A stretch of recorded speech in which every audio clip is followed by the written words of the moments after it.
In 1843, roughly 400,000 American settlers lived scattered across the Ohio wilderness. Nearly half of their children would never see their 10th birthday. 1 in 5 families would lose at least one member to the cold, to disease, to accidents that today would barely warrant a bandage. Christmas on this frontier was not about gifts wrapped in pretty paper or trees sparkling with store-bought ornaments. It was about surviving long enough to see another spring. This is the story of one family on one Christmas Eve, in a world where waking up in the morning was never a guarantee. If these help you sleep, hit subscribe, and drop where you're listening from in the comments.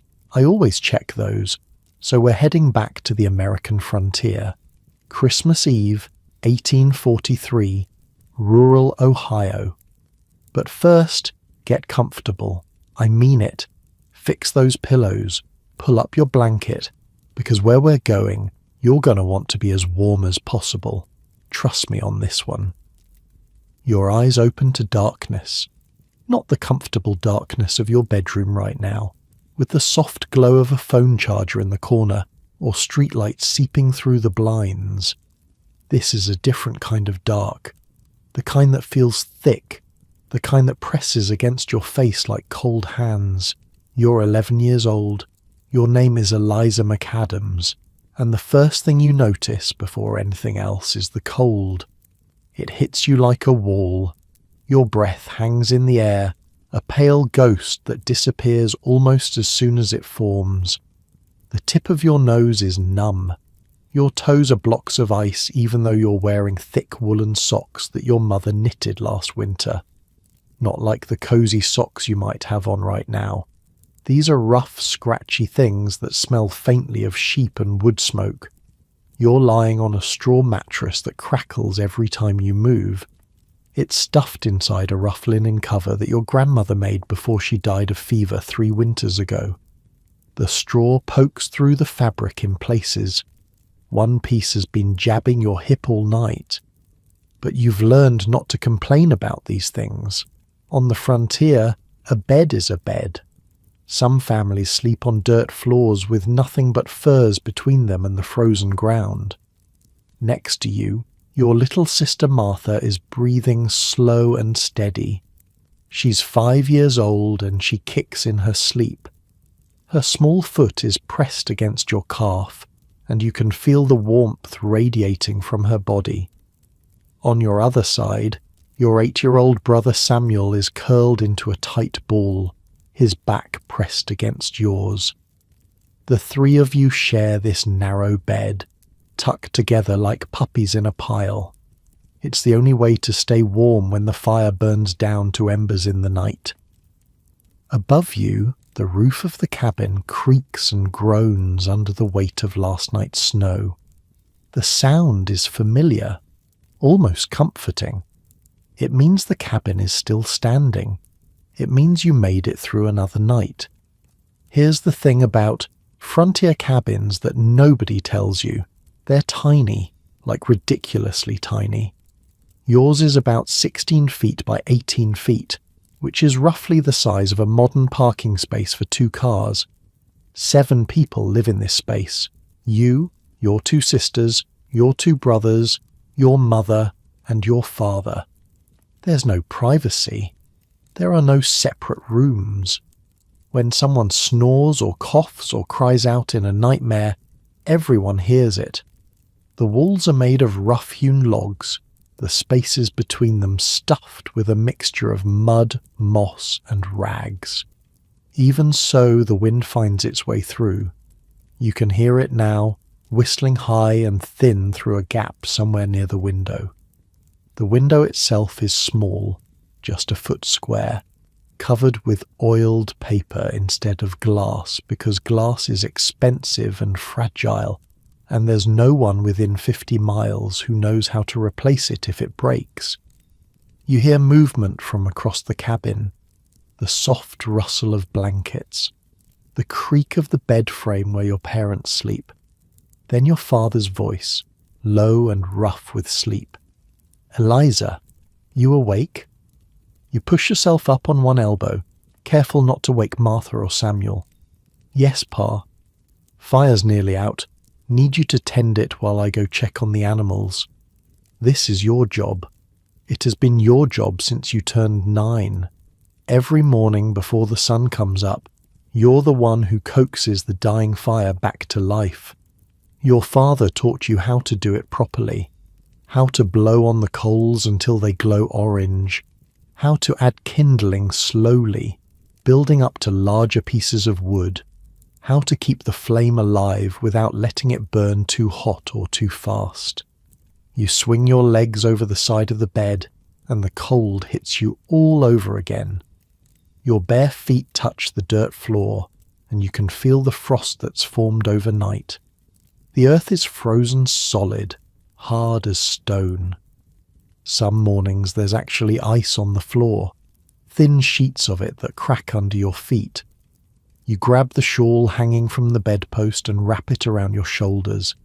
It's grey wool, threadbare in places, patched in others.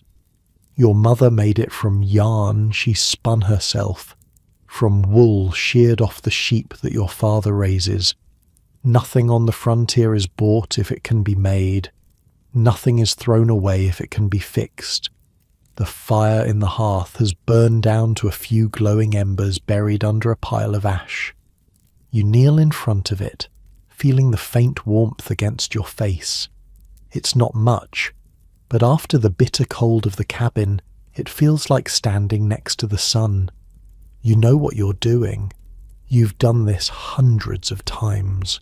First, you use the iron poker to carefully push aside the ash, exposing the hottest coals. Then you lean in close and blow, slow and steady, watching the orange glow brighten to red. A few sparks fly up. You add a handful of dried grass and small twigs, the kindling you gathered yesterday from the woods behind the cabin. The grass catches almost immediately, curling and blackening before bursting into tiny flames. Now comes the tricky part. You can't add too much too fast or you'll smother the fire.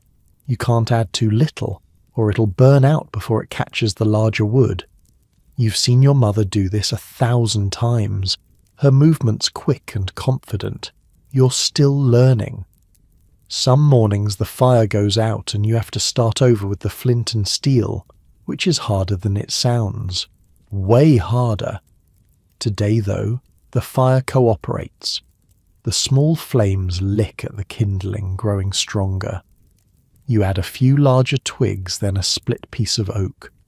The wood catches, and soon there's a proper fire burning in the hearth, crackling and popping as the sap heats up. Your mother appears beside you, silent as a ghost. She's been up for a while, you realise.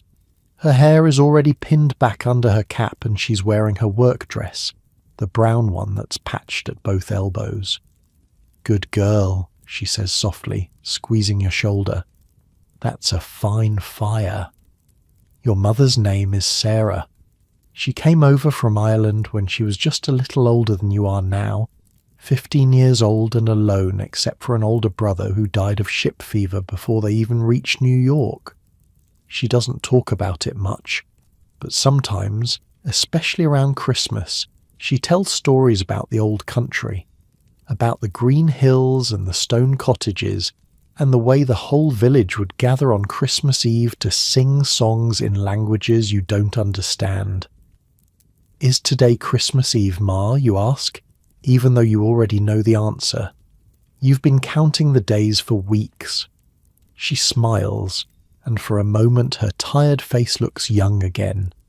"It is. Christmas Eve. Your father wants to make it special this year." Special. On the frontier, special means different things than it does in the cities back east. It doesn't mean expensive gifts or elaborate decorations. It means maybe having a little extra sugar for the Christmas pudding. It means your father staying home from hunting to spend the day with the family. It means the candle in the window, the one tradition your mother brought all the way from Ireland. The door opens, letting in a blast of cold air that makes the fire flicker. Your father stomps in, shaking snow off his boots.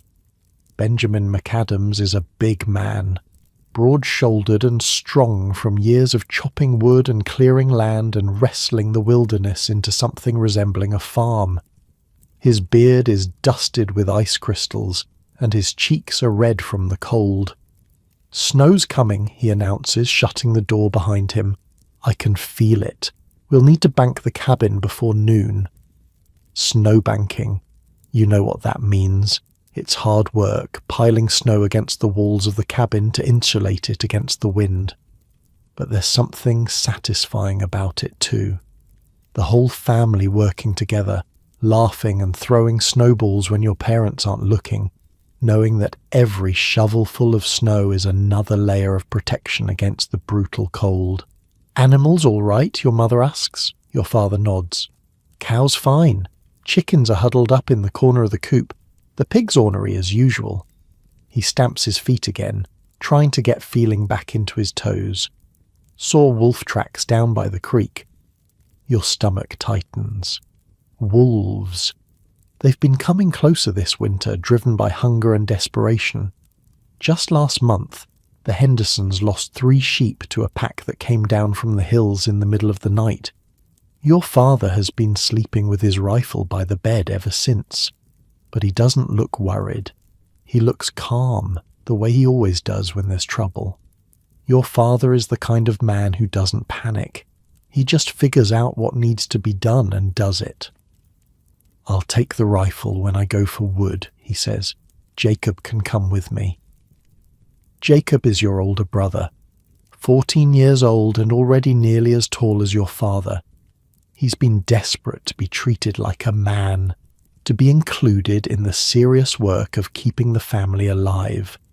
This winter, your father has started letting him help more, taking him on hunting trips, teaching him how to track deer and set traps for rabbits. Today, he'll learn how to watch for wolves. The cabin is waking up now. Martha sits up in bed, rubbing her eyes. Samuel stretches and yawns. From the corner where the cradle sits, you hear baby William starting to fuss. He's 2 years old, the youngest of the family, and he still wakes up hungry in the morning. Your mother goes to him, scooping him up and holding him against her shoulder. She hums something soft and low, an Irish lullaby that she's sung to all of you at one time or another. The melody is familiar and strange at the same time, words in a language you don't understand but that feel like home anyway.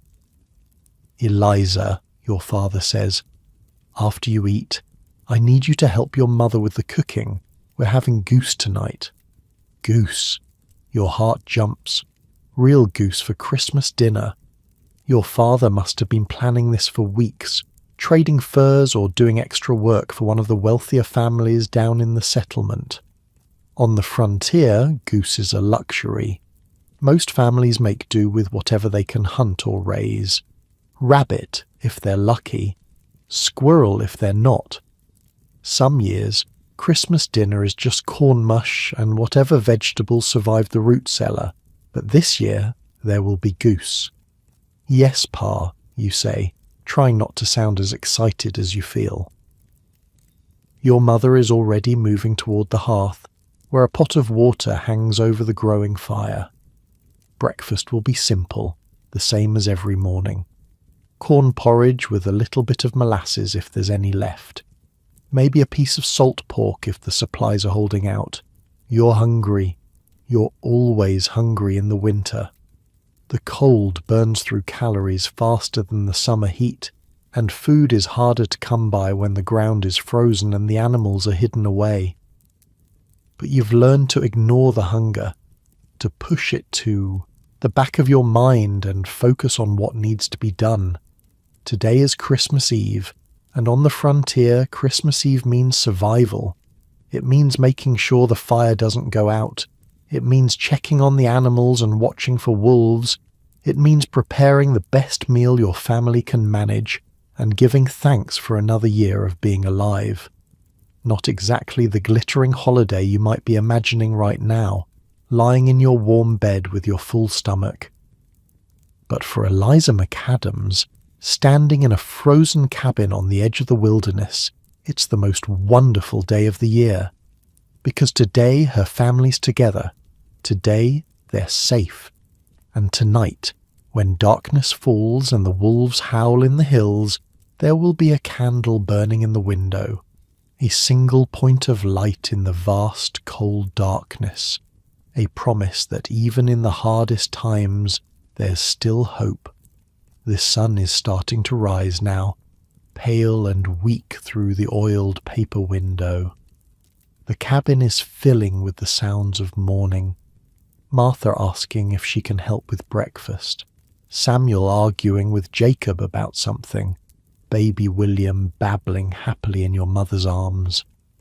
Your father pulls on his heavy coat, the one lined with beaver fur that he trapped himself. He picks up his rifle and checks the powder and shot. Jacob, he calls, time to go. Your brother appears already dressed and eager. He's got that look on his face, the one that says he's ready for anything.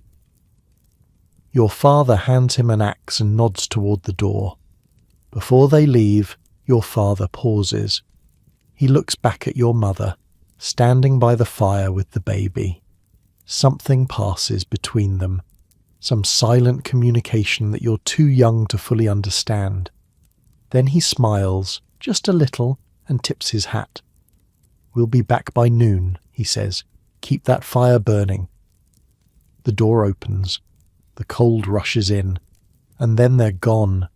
Two figures disappearing into the white wilderness, swallowed by the snow and the silence and the endless frontier.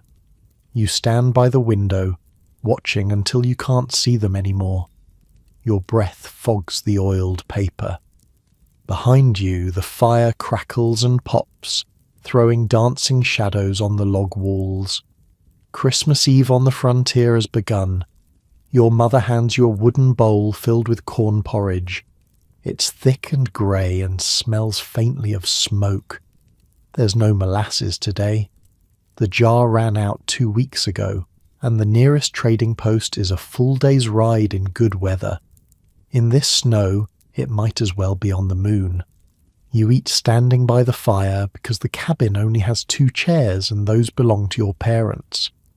The children sit on the floor or on the edge of the bed or wherever they can find a spot. Martha is perched on an overturned bucket, spooning porridge into her mouth with intense concentration.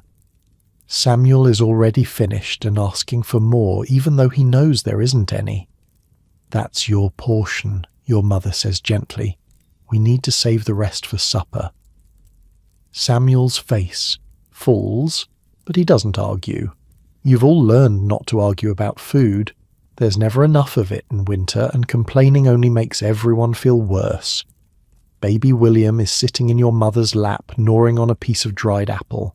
He's got 4 teeth now, and he's very proud of them.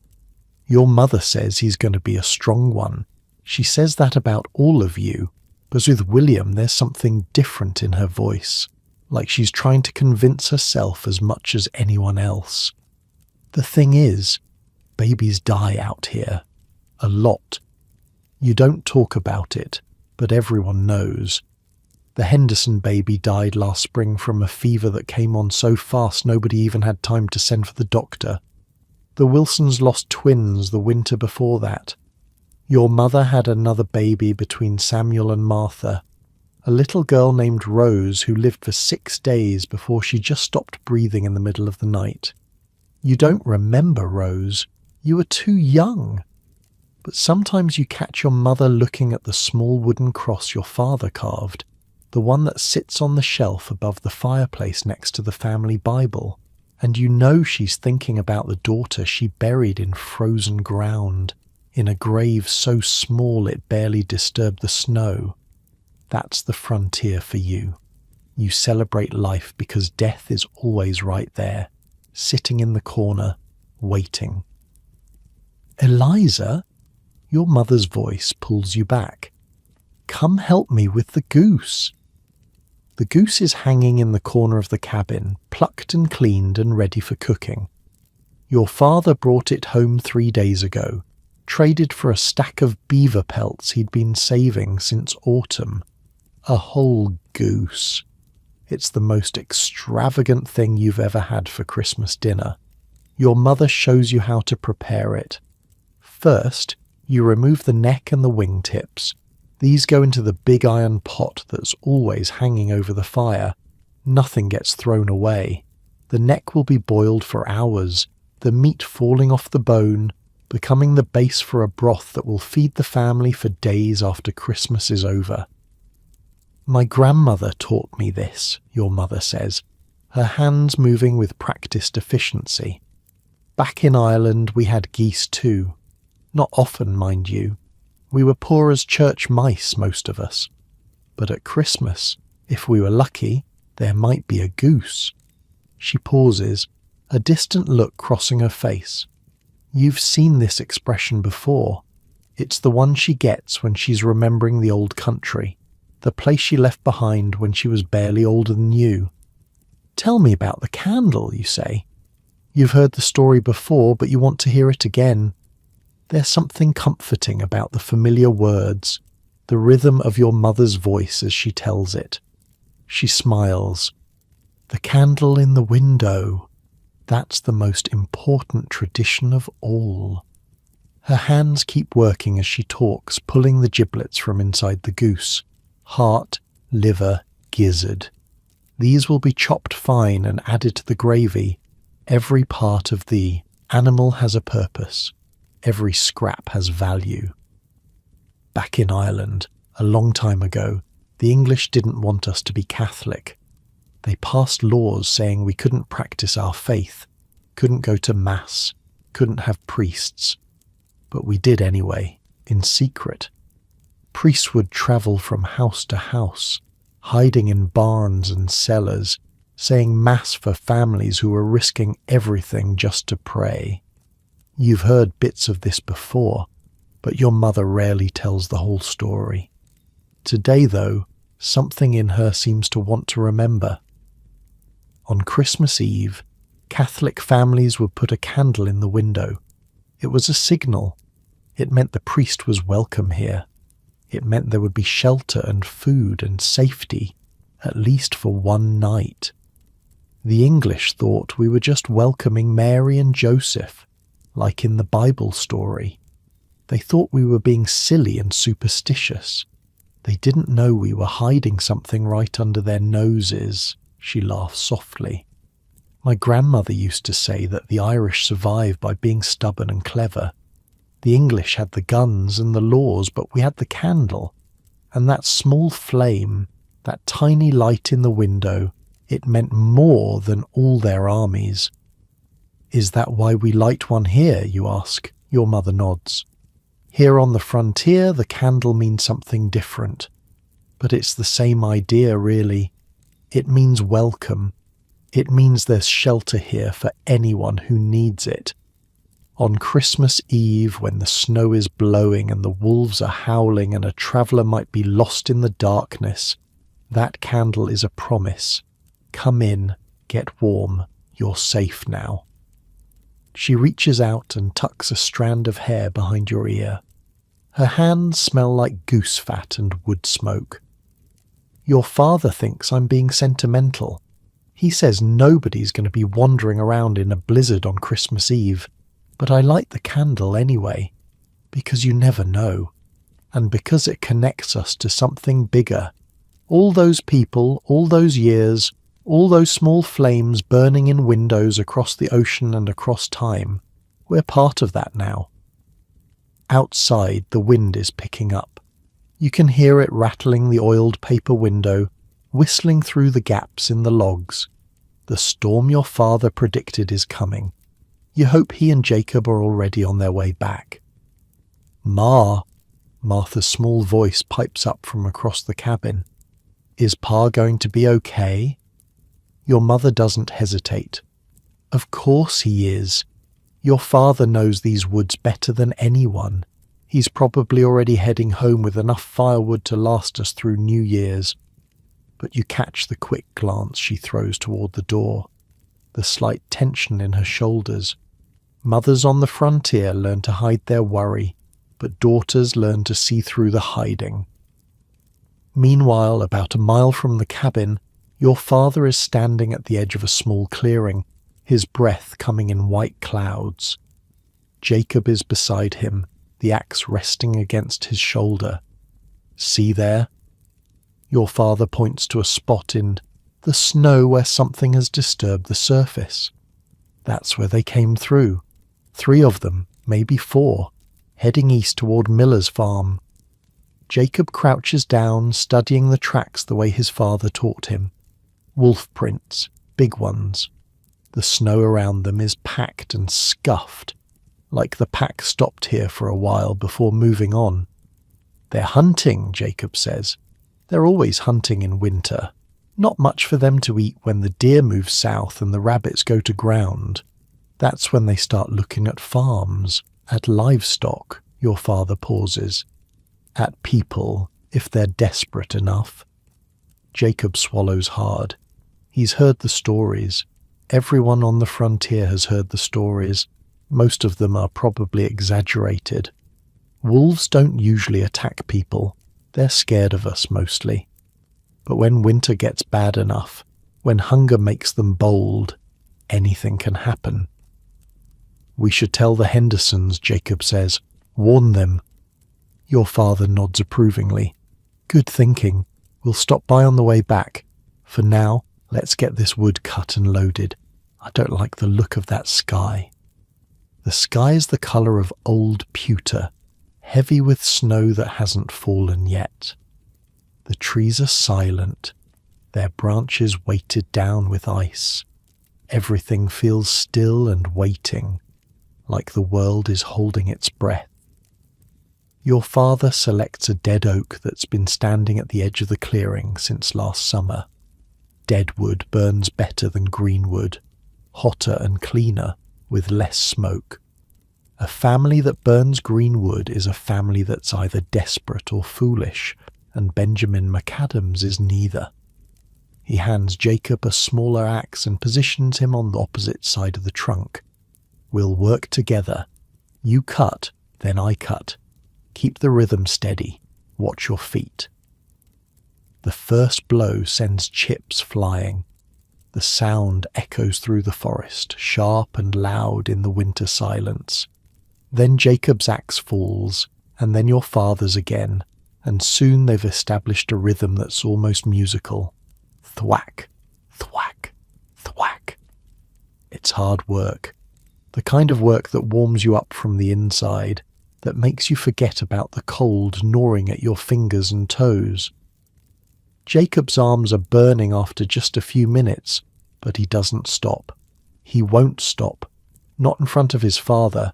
Not when he's finally being treated like a man. Back at the cabin, you're helping your mother render the goose fat. This is one of those jobs that sounds gross, but is actually kind of fascinating. You put the chunks of fat into a pot over low heat and watch as they slowly melt down into liquid gold. This fat will be saved in a jar and used for cooking all winter long. It'll flavour everything from corn cakes to beans to whatever game your father manages to bring home. In the old days, your mother says, goose fat was precious. Women would trade it like money. A jar of good fat could get you a length of cloth or a bag of salt. We never threw any of it away, not a drop. She started making the stuffing now, tearing up chunks of bread that's gone stale over the past week. Nothing is wasted. The stale bread becomes stuffing, the giblets become gravy, the bones will be boiled until they're soft enough for the dog to eat, and even then the leftover broth will be saved. It's a philosophy of life, really. You don't have the words for it yet, but you understand it instinctively. Everything has value. Everything can be used. Waste is a sin, not because the preacher says so, but because waste could mean the difference between surviving the winter and not. Martha has been given the job of watching baby William, which mostly means keeping him from crawling into the fire. She's taking her responsibility very seriously, building a fortress out of blankets and pillows to keep him contained. William thinks this is a wonderful game and keeps trying to escape. Samuel is supposed to be doing chores, but he keeps drifting over to the window to watch for Pa and Jacob. You know how he feels. There's something unsettling about having the family split up, even for a few hours. The frontier teaches you to stick together, safety in numbers and all that. "Stop hovering," your mother says to Samuel, not unkindly. "They'll be back soon. Go fill the water bucket." Samuel groans. Filling the water bucket means going outside to the well, which is about 50 feet from the cabin door. 50 feet doesn't sound like much, but in weather like this it might as well be a mile. The cold hits you like a fist the moment you step outside. The snow is deep enough to come up to Samuel's knees, and there's always the possibility, however small, of something dangerous lurking between here and there. But he goes, because that's what you do on the frontier. You complain a little, and then you do what needs to be done. Through the window, you watch him trudge toward the well, his small figure dark against the white snow. He's got your father's old coat wrapped around him, the one that's too big in the shoulders and drags in the back. His breath makes a trail of steam behind him. For a moment, just a moment, you feel something twist in your chest. Love, maybe, or fear. On the frontier, it's hard to tell the difference sometimes. You love your family so much it scares you, because you know how easily they could be taken away. Your mother is humming now, that Irish song again, the one without words, or at least without words you can understand. The fire crackles, the wind howls. Baby William laughs at something Martha is doing with the blankets, and somewhere out in the woods an axe is falling, over and over, as your father and brother work to keep the family warm through another winter night. This is Christmas Eve on the frontier. No decorations except the ones you'll make yourselves. No presents except the ones carved by hand in the long dark evenings. No tree except maybe a pine branch stuck in a bucket of sand, decorated with whatever bits of ribbon and string your mother has saved over the year. But there will be a candle in the window tonight, a small flame against the darkness, a promise kept across an ocean and through generations. And maybe that's enough. Maybe that's everything. The first snowflakes begin to fall. They come down slow at first, lazy, almost, drifting on the wind like tiny feathers released from some giant pillow in the sky. You watch them through the window, each flake catching the grey light before disappearing into the white blanket already covering the ground. But you know what's coming. You've lived through enough Ohio winters to recognize the difference between a gentle snow and the beginning of something serious. This has the feel of serious.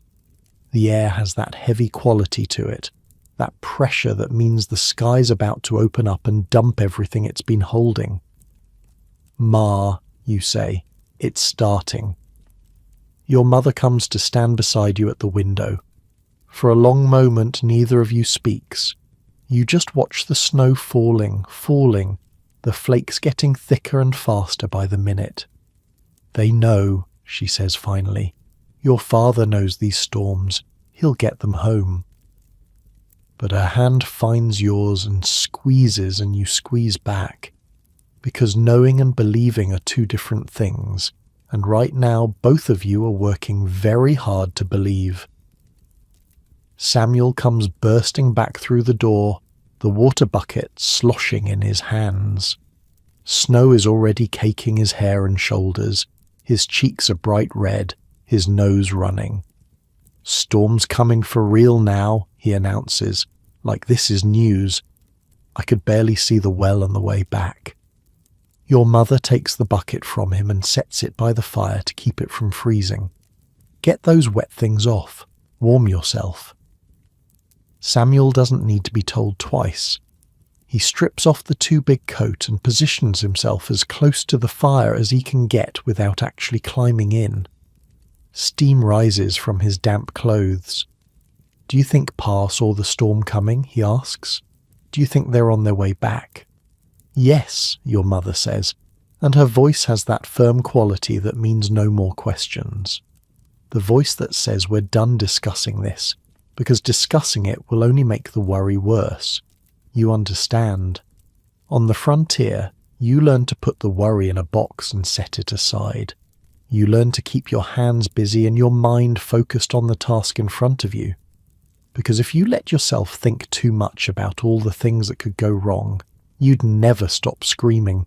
So you don't think about wolves. You don't think about the cold that can freeze a man solid in less than an hour. You don't think about the stories you've heard of travellers who got lost in blizzards and were found in the spring, their bodies perfectly preserved by the ice, sometimes just a few 100 feet from safety.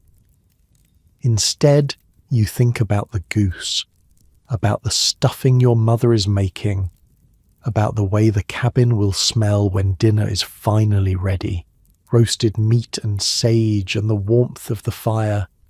You think about the candle that will burn in the window tonight, its small flame visible to anyone who might be out in the storm, a beacon, a promise, a light in the darkness, and you think about your father, out there somewhere in the woods with Jacob, his axe rising and falling as the snow begins to pile up around them. You picture him looking up at the sky, gauging the weather, making the decision to head home. You picture him and Jacob loading the wood onto the sled, pulling it through the deepening drifts, following the trail they made on the way out. He knows these woods. He knows this weather. He's been surviving winters on the frontier for nearly 20 years now. If anyone can make it back safely, it's Benjamin McAdams. But the snow is falling harder now. The wind is picking up, driving the flakes sideways, piling them against the walls of the cabin. Through the window you can barely see the outhouse, and that's only 30 feet away. Martha has given up trying to contain baby William, and is now sitting in your mother's chair, holding him in her lap. She's singing to him, the same lullaby your mother always sings, though she doesn't quite have the tune right. William doesn't seem to mind.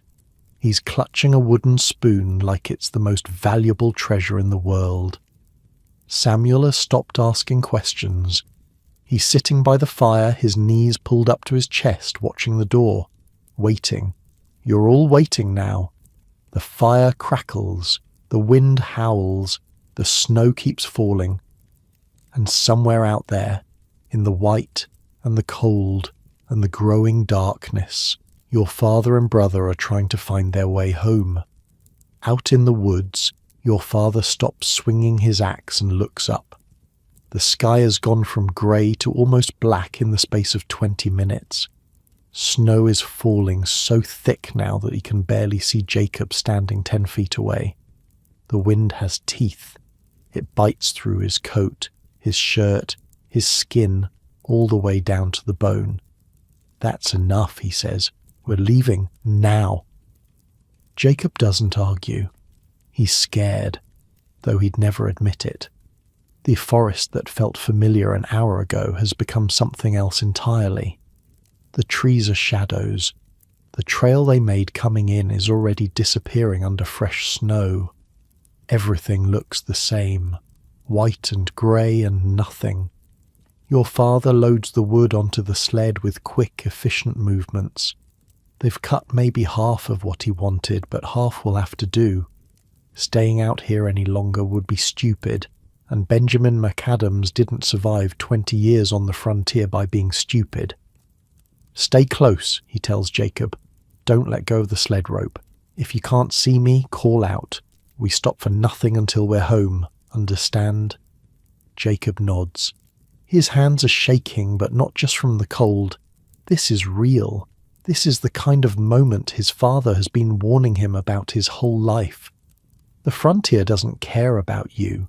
It doesn't care about your plans or your hopes or your family waiting at home. It will kill you just as easily as it will let you live, and the only thing standing between you and death is your own wits. They start moving. The sled is heavy with wood, and the snow is already knee-deep in places. Your father breaks trail, pushing through the drifts with his shoulders, using his body as a plough. Jacob follows in his footsteps, pulling the sled, his breath coming in ragged gasps. The world has shrunk to nothing. There's no sky, no trees, no horizon, just white, endless, swirling, suffocating white. The snow gets in their eyes, their mouths, their noses. It piles on their shoulders and has to be shaken off every few steps. Your father is counting. Steps, landmarks, anything he can use to keep track of where they are. He's walked this route 100 times in good weather. He knows every tree, every rock, every dip in the ground. But the storm is trying to erase all of that, to turn the familiar into the unknown. "Pa!" Jacob's voice comes from behind him, thin and desperate. "I can't feel my hands." Your father stops, turns back. Jacob is standing there with the sled rope wrapped around fingers that have gone white at the tips. Frostbite. The first stage of it, anyway. Another hour out here and he could lose those fingers entirely. "Give me your hands." Jacob holds them out. Your father takes them in his own, rubbing hard, trying to force the blood back into the frozen flesh. It hurts. Jacob can tell by the way his father's jaw tightens, but he doesn't complain. He just stands there, letting his father work on his hands, watching the snow pile up around them. "Better." Jacob flexes his fingers. They're screaming now, pins and needles shooting up to his wrists. But screaming means the blood is flowing again. Screaming is good. Yeah, I'm okay." Your father reaches into his coat and pulls out a pair of wool mittens, his own mittens, the ones he's been wearing all morning. He hands them to Jacob. "Put these on. Keep the rope outside the mitten so you don't lose feeling again." "But Pa, what about you?" "I'll be fine. I've got tough hands." He holds them up, showing the calluses, the scars, the rough skin that comes from years of hard work. These old things have been through worse. It's not true, or at least not entirely true. The cold is already biting into his bare fingers, turning them red and then white at the tips. But Jacob doesn't need to know that. Jacob needs to believe that his father is invincible, that nothing can hurt him, that they're going to make it home no matter what. They push on. The Henderson place appears out of the white like a ghost. One moment there's nothing, and the next there's a dark shape. A cabin. Smoke rising from the chimney. Your father feels something loosen in his chest. They're on the right path. They're not lost. "We need to warn them," he says, "about the wolves." They bang on the door and old Mr. Henderson opens it, his face creased with surprise and then concern when he sees the state of them. "Benjamin? Good Lord, man, what are you doing out in this?" "Getting wood. Listen, we found wolf tracks near Miller's Creek. A pack, heading east. They might come this way." Henderson's face goes serious. He's lost livestock to wolves before. Everyone on the frontier has. "How many?" "3 or 4, big ones. I'll bring the sheep into the barn tonight. Keep the rifle loaded." He looks past your father at Jacob, who's standing there shivering despite the mittens. "You better get that boy home. Storm's only going to get worse." "I know. Just wanted to warn you." Henderson nods. There's a whole conversation in that nod. "Thanks. Be careful. See you on the other side." The language of people who don't have time for long goodbyes. Your father and Jacob push back into the storm. The last half mile is the hardest. The wind is directly in their faces now, driving the snow like needles into their skin. Jacob has stopped feeling his feet. Your father's hands are beyond cold, beyond pain, somewhere in that numb territory that's either very good or very bad, but they keep moving, one step, then another, because that's what you do. That's the only thing you can do. And then, through the swirling white, your father sees it. A light. It's faint, barely visible, flickering in the wind. But it's there. A single candle burning in a window. Your mother lit it early. She wasn't supposed to light it until nightfall, until Christmas Eve proper, but she couldn't wait. She stood at the window watching the storm, watching the path your father would take coming home, and she couldn't wait any longer. So she lit the candle, and now it's burning there, that tiny flame cutting through the blizzard like a beacon, like a promise, like every candle that's ever burned in an Irish window guiding someone home. Your father doesn't cry. He's not the crying type. But something happens in his chest when he sees that light. Something that feels like all the fear and worry and determination of the last hour finally letting go. There, he says to Jacob, you see it? Jacob sees it. And suddenly his legs don't feel so tired anymore. Suddenly the cold doesn't matter quite as much. There's a light in the window, and that means home. And that means his mother and his sisters and his brothers and warmth and safety and everything good in the world. They stumble the last 100 yards. The cabin door flies open before they even reach it, and your mother is there, her face white with relief, pulling them inside, slamming the door against the howling wind. Thank God, she keeps saying. Thank God, thank God. You're there too, and Samuel and Martha, all of you crowding around your father and Jacob, touching them like you need to make sure they're real. Jacob's eyebrows are frosted white. Your father's beard has icicles hanging from it. They look like they've been dipped in sugar, these two men who just walked through a blizzard to get home. Your mother is already moving, getting them close to the fire, pulling off their wet coats and boots. Their feet are blocks of ice. She fills a basin with lukewarm water and makes them soak their hands and feet, slowly bringing the warmth back. Too much heat too fast can damage frostbitten flesh. She knows this. Everyone on the frontier knows this. I saw the candle, your father says. His voice is rough, tired. Soon as we came out the trees, I saw it. Your mother's eyes fill with tears, but she blinks them back. No time for tears. Not yet. There's work to be done. The storm's not letting up, your father says. We need to bank the cabin before it gets dark. Everyone groans. Snowbanking means going back outside into the cold they just escaped. But your father is right. If the snow keeps falling at this rate, it'll pile up against the walls naturally, but not in the right places. They need to pack it tight against the base of the cabin, creating a barrier against the wind, an extra layer of insulation that could mean the difference between a cold night and a frozen one. 20 minutes, your mother says. Then we come back in, no arguments.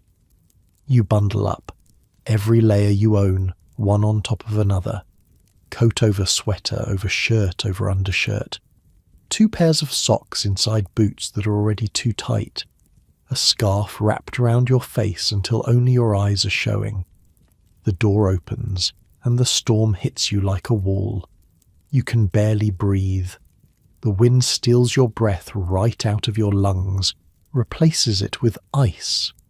But your father is already moving, shoveling snow against the west wall of the cabin. Your mother joins him, then Jacob, then you. Even Samuel is out there, his small shovel moving at half the speed of everyone else but moving all the same. Martha watches from the window, baby William in her arms, her face pressed against the oiled paper. It's hard work. The hardest work you've done all day. Your arms are burning after 5 minutes. Your back aches.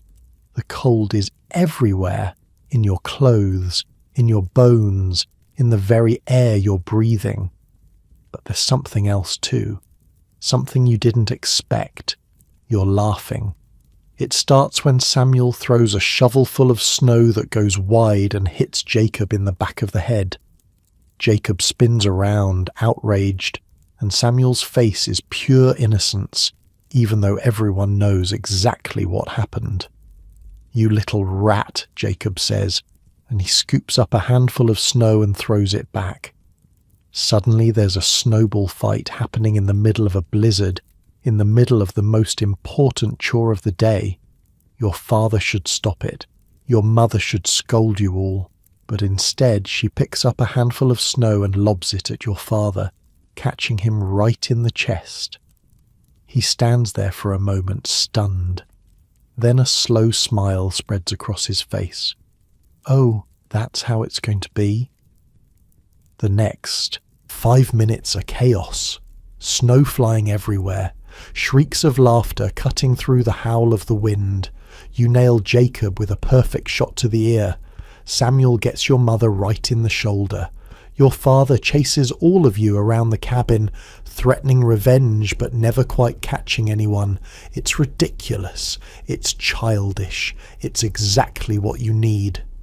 Because this is what the frontier can't take from you. The wolves can circle and the storms can rage and the cold can bite down to your bones. But this moment of pure stupid joy, this belongs to you. This is yours. Eventually your mother calls a truce. There's still work to do. You all return to your shovels, packing the snow against the walls, building it up until it reaches almost to the bottom of the window. The cabin looks different now, smaller somehow, buried in white, but also safer, more secure, like it's hunkered down, ready to weather whatever the night brings. "That's good," your father says finally. "Let's get inside." You file back through the door, stamping snow off your boots, peeling off layers of wet wool. The fire has died down a little while you were gone, but it's still burning, still throwing heat into the small space. Your mother adds another log. The flames catch, rising up, filling the cabin with light and warmth. Steam rises from your damp clothes as you crowd around the hearth, shoulder to shoulder with your siblings, feeling the heat soak into your frozen skin. Outside, the storm rages on. The wind screams against the walls, throwing snow against the newly banked sides of the cabin. But inside, you're safe. Inside, you're warm. Inside, your family is together, and the candle is burning in the window, and the goose is ready for roasting, and it's Christmas Eve on the frontier. Your father sits down in his chair with a heavy sigh. He looks tired, older than he did this morning, but when he catches your eye, he winks. "Not a bad Christmas Eve so far," he says. "What do you think?" You think about the storm, about the wolves, about how close your father and brother came to not making it home. You think about the candle in the window and the light it threw into the darkness. "I think it's perfect," you say, and right now, in this moment, it really is. Your mother is already moving again, because mothers on the frontier never really stop moving. She's checking the goose, basting it with some of the rendered fat, filling the cabin with a smell so good it makes your stomach growl. "Another hour," she announces. "Maybe a little more. That bird's a big one." Martha has climbed down from the window and is showing baby William a piece of string, making it dance in front of his face. He's trying to grab it with his chubby fingers, laughing every time it slips away. Simple pleasures, the kind that don't cost anything except time and attention. Samuel is sitting as close to the fire as he can get without actually being in it. His wet socks are steaming. His cheeks are bright red. half from the cold and half from the warmth. He looks exhausted, but there's a grin on his face that won't go away. "That was the best snowball fight ever," he says to no one in particular. "I got Ma right in the shoulder." "I let you hit me," your mother says, not looking up from the goose. "A Christmas gift." "No, you didn't. I'm just a really good thrower." "You're a menace to society is what you are." But she's smiling when she says it. Everyone's smiling. The fear that hung over the cabin all afternoon has lifted, replaced by something warmer. Relief, maybe. Gratitude. The simple happiness of being together when you so easily might not have been.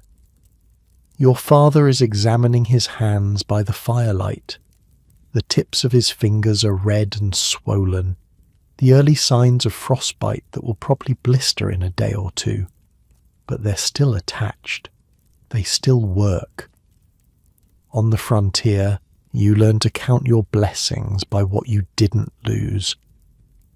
Jacob is sitting on the edge of the bed, his borrowed mittens in his lap.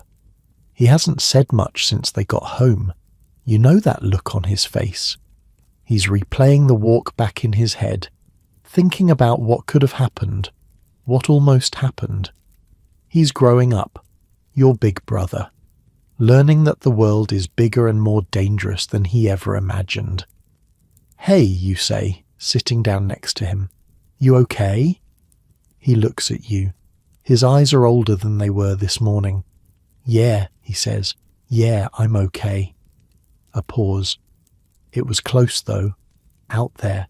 It was really close." You don't know what to say to that, so you just bump your shoulder against his. A small gesture. Sibling language for "I'm glad you're here. I'm glad you made it." He bumps you back. "I know. Me too." The light outside is fading fast. The storm has stolen what little daylight there was, turning the afternoon into something that feels like twilight. Through the window, you can see nothing but swirling white, the snow piling higher and higher against the glass. But inside, the cabin glows. The fire throws dancing shadows on the log walls. The candle in the window flickers but doesn't go out. The goose sizzles over the flames, fat dripping into the fire with little hisses and pops. Your father stands up, stretching his back, wincing a little at the stiffness in his muscles. 20 years of frontier living has left its mark on his body. But he's still strong, still here, still the man who walked through a blizzard to get home to his family. "I need to check on the animals," he says. "Make sure the barn door is secure." "I'll go with you," Jacob says immediately. Your father looks at him for a long moment. Something passes between them, an acknowledgement, a respect that wasn't quite there before. "All right," he says. "Bundle up. We won't be long." They go out together, father and son, disappearing into the white. The door closes behind them, and the sound of the storm grows muffled again, distant, like something happening in another world. Your mother stands at the window watching the darkness where they disappeared. Her hand is pressed flat against the oiled paper, like she's trying to reach through it to touch them. "They'll be fine," you say, though you're not sure if you're telling her or yourself. She nods. I know they will." But she doesn't move from the window until they come back, 5 minutes later, stomping snow off their boots and reporting that the cow is warm, the chickens are settled, and the pig is, as always, ornery as all get out. The family's together again. The cabin is banked and warm. The storm can do whatever it wants out there in the darkness. In here, it's Christmas Eve, and Christmas Eve is for family. The evening settles over the cabin like a blanket. Outside, the storm still rages, but inside, something has changed. The panic of the afternoon has faded. The worry has loosened its grip. Now there's just the fire, the family, and the long night ahead. Your father has pulled his chair close to the hearth. In his lap is a block of pine, about the size of his fist. In his hand is a knife, the blade worn thin from years of use but still sharp enough to shave curls of wood so thin they're almost transparent. He's carving. This is what he does in the evenings, when the work of the day is done and there's nothing left but the waiting. Most nights he carves practical things, spoons, buttons, handles for tools that have broken. But tonight is different. Tonight he's carving something special. You watch his hands move. There's something almost magical about it. The way the shapeless block slowly transforms under his knife. A curve here, a notch there. The suggestion of wings beginning to emerge from the wood. "What's it going to be?" Martha asks.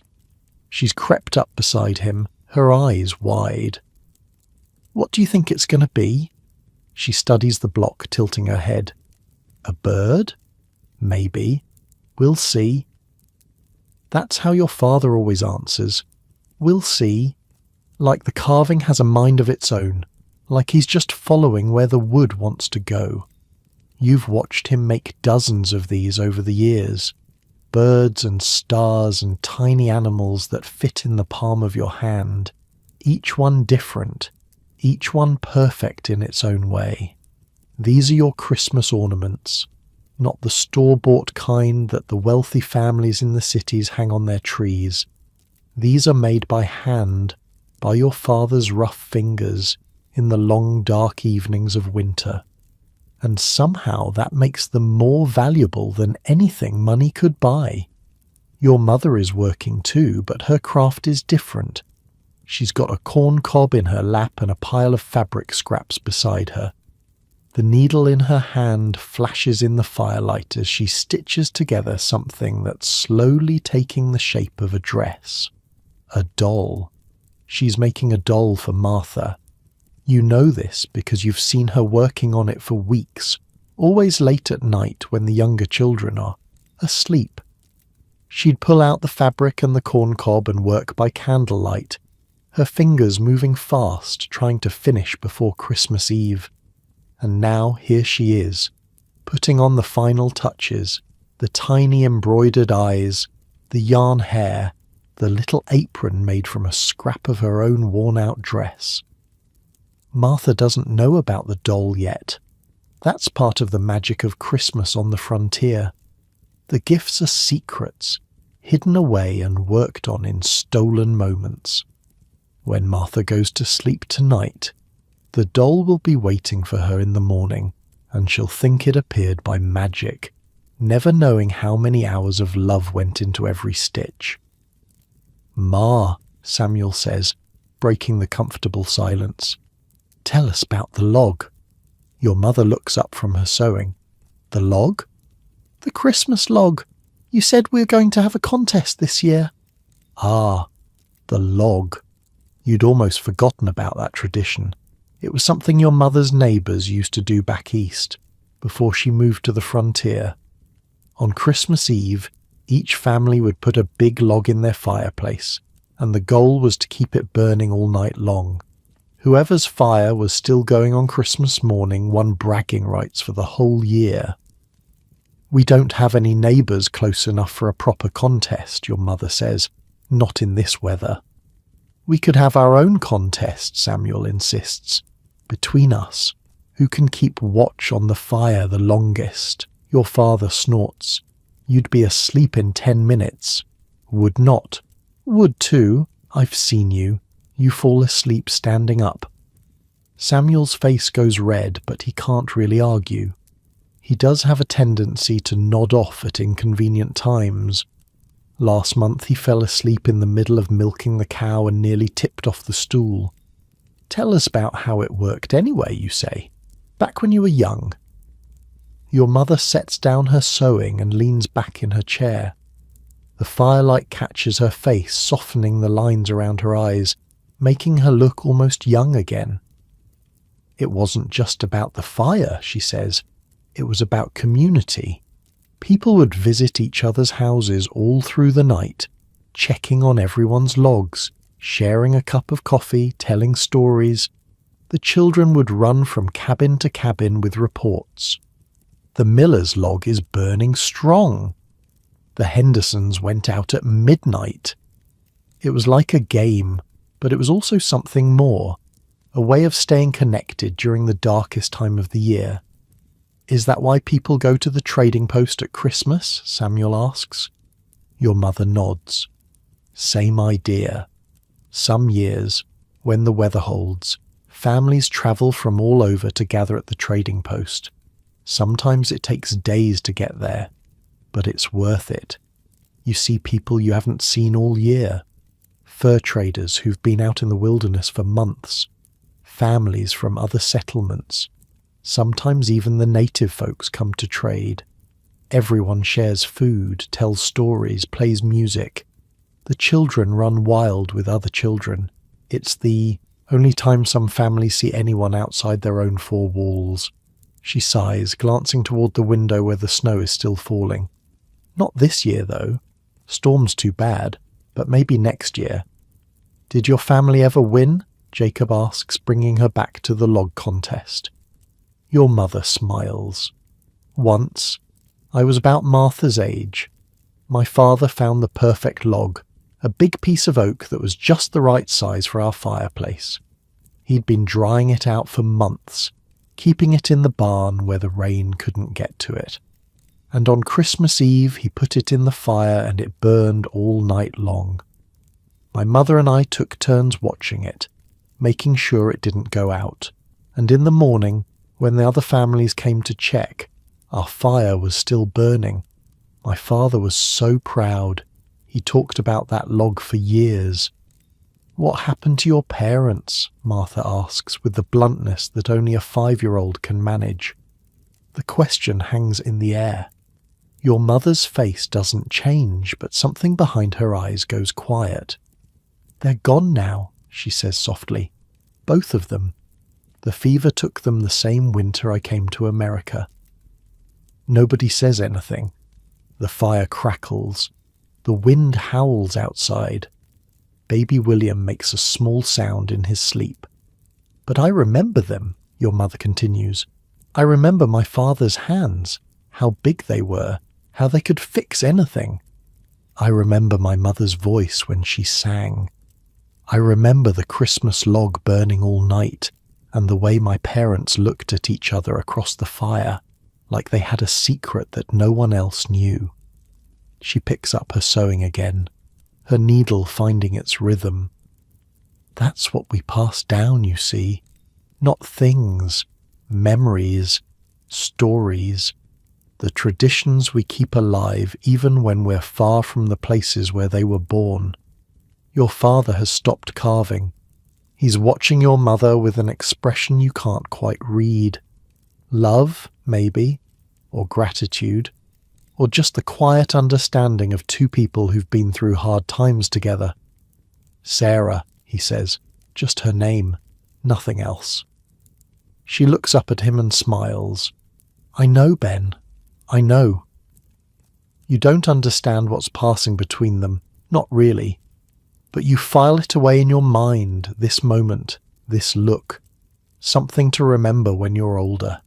Something to understand when you've lived a little more. The bird is done. Your father holds up his carving, and there it is. A small wooden bird with delicate wings and a curved beak, so real it looks like it might fly away. The wood is pale and smooth, sanded down with careful strokes until it gleams in the firelight. It's beautiful, Martha breathes. It's for the tree, your father says, such as it is. The tree is a pine branch stuck in a bucket of sand in the corner of the cabin. It's barely 3 feet tall, crooked, missing needles in places, but it's a tree, and now it has an ornament. Your father crosses the room and ties the bird to one of the branches with a piece of twine. It hangs, there, spinning slowly, catching the light. One down, he says, a few more to go. He settles back into his chair and picks up another block of wood. This one will become a star, you think. or maybe another animal, something for each of you, something made with time and skill and love. That's what Christmas gifts are on the frontier. Not things you buy, but things you make. Hours of work transformed into objects that will be treasured for years. Your father's carvings, your mother's dolls and clothes. Jacob has been working on something too, you know. You've seen him sneaking into the barn in the evenings, heard the sound of his knife against wood. A gift for your parents, probably. Something to prove he's growing up, that he can contribute to the family. Even Samuel has been making things. Lumpy, crooked things that barely resemble what they're supposed to be. But he made them himself, with his own hands, and that's what matters. "Can I help?" Martha asks, reaching for one of the wood blocks. Your father shakes his head. "Not tonight, little one. Maybe tomorrow I'll teach you how to hold a knife proper, but for now, you just watch." Martha's face falls, but only for a moment. Watching is almost as good as doing sometimes, especially when you're watching magic happen. The goose is starting to smell incredible. Your mother checks it every few minutes, basting it with fat, turning it so it cooks evenly. The skin is getting crispy, turning golden brown. The stuffing inside is absorbing all the juices, getting rich and flavorful. Your stomach growls. You've been hungry all day, that low-level hunger that's just part of winter on the frontier. But now the smell of real food, good food, is making the hunger sharp and urgent. "How much longer?" Samuel asks for the third time in 10 minutes. "Soon," your mother says. "Soon." You said that an hour ago. And it was true an hour ago. Patience is a virtue. Patience is boring. Your mother laughs. A real laugh, warm and surprised. "You sound just like your father when he was young." "I was never impatient," your father says, not looking up from his carving. "Benjamin McAdams, you were the most impatient young man in 3 counties. Don't you remember the time you tried to eat the Christmas pudding before it was done and burned your tongue so bad you couldn't taste anything for a week?" Your father's ears go red. That was different. It was exactly the same. You thought if you just took a small bite nobody would notice, but the pudding was still boiling in the middle. Samuel is grinning now, delighted to hear stories of his father's youthful mistakes. "Did you cry?" "I did not cry," your father says with dignity. "He cried," your mother confirms. "Big tears. His mother had to put butter on his tongue to soothe the burn." Everyone laughs. Even your father eventually, his serious face cracking into a reluctant smile. This is another gift of Christmas Eve. The stories. The memories shared around the fire. The reminder that your parents were once young too, once made mistakes, once were just as impatient and hungry and eager as you are now. "Tell another one," Martha demands. "Tell about when Pat first came to court you." "Oh, that's a good one," Samuel agrees. Your father groans. "Not that story." "Especially that story," your mother says, her eyes twinkling. "Your father showed up at my door with a bouquet of wildflowers and a speech he'd memorized from a book. He was so nervous he forgot half the words. He just stood there, holding the flowers, opening and closing his mouth like a fish. I was not like a fish. You were exactly like a fish, a very handsome fish, but a fish nonetheless. You try to imagine your father nervous about anything. It's almost impossible. He's the man who walked through a blizzard today, who faced down wolves and storms and everything else the frontier could throw at him. But once apparently he was a young man standing on a doorstep, terrified of a pretty Irish girl with fierce eyes and a sharp tongue. What happened next, you ask? I took pity on him, your mother says, invited him in for tea. He spilled it all over himself within 5 minutes. The cup was too small, your father mutters. The cup was a normal size. Your hands were just shaking. More laughter. The fire crackles. The goose sizzles. Outside, the storm continues its assault on the cabin walls, but in here there's only warmth and light, and the sound of a family enjoying each other's company. This is what the frontier can't take from you. The wolves can howl, and the snow can fall, and the winter can stretch on for months, but this is untouchable. The love in this room, the stories, the laughter, the ornaments slowly filling the tree, the gifts hidden away, waiting to be revealed. Your mother stands up and crosses to the fire. She picks up a long wooden spoon and lifts the lid off the pot where the goose is roasting. "It's done," she announces. And suddenly, nothing else matters. The ornaments, the stories, the storm outside. All of it fades into the background as the smell of roasted goose fills the cabin, and your stomach reminds you that you've been waiting for this moment all day. Christmas dinner is served, but even now there are rituals to observe. Your mother doesn't just plop the goose on the table and let everyone dig in. That's not how it works, not on Christmas Eve. First, the table has to be set. The table is really just a couple of planks laid across sawhorses, covered with a cloth that your mother brought all the way from Ireland. It's old and worn, patched in places, but it's special. It only comes out on Christmas. You help lay out the plates. They're mismatched, a collection of different sizes and patterns that have been acquired over the years through trades and gifts and the occasional lucky find. One of them has a chip in the rim, another has a crack running through the middle, but they're yours, and tonight they're going to hold the best meal of the year. The spoons are wooden, carved by your father years ago. The cups are tin, dented but clean. There aren't enough chairs, so the children sit on overturned buckets and the edge of the bed.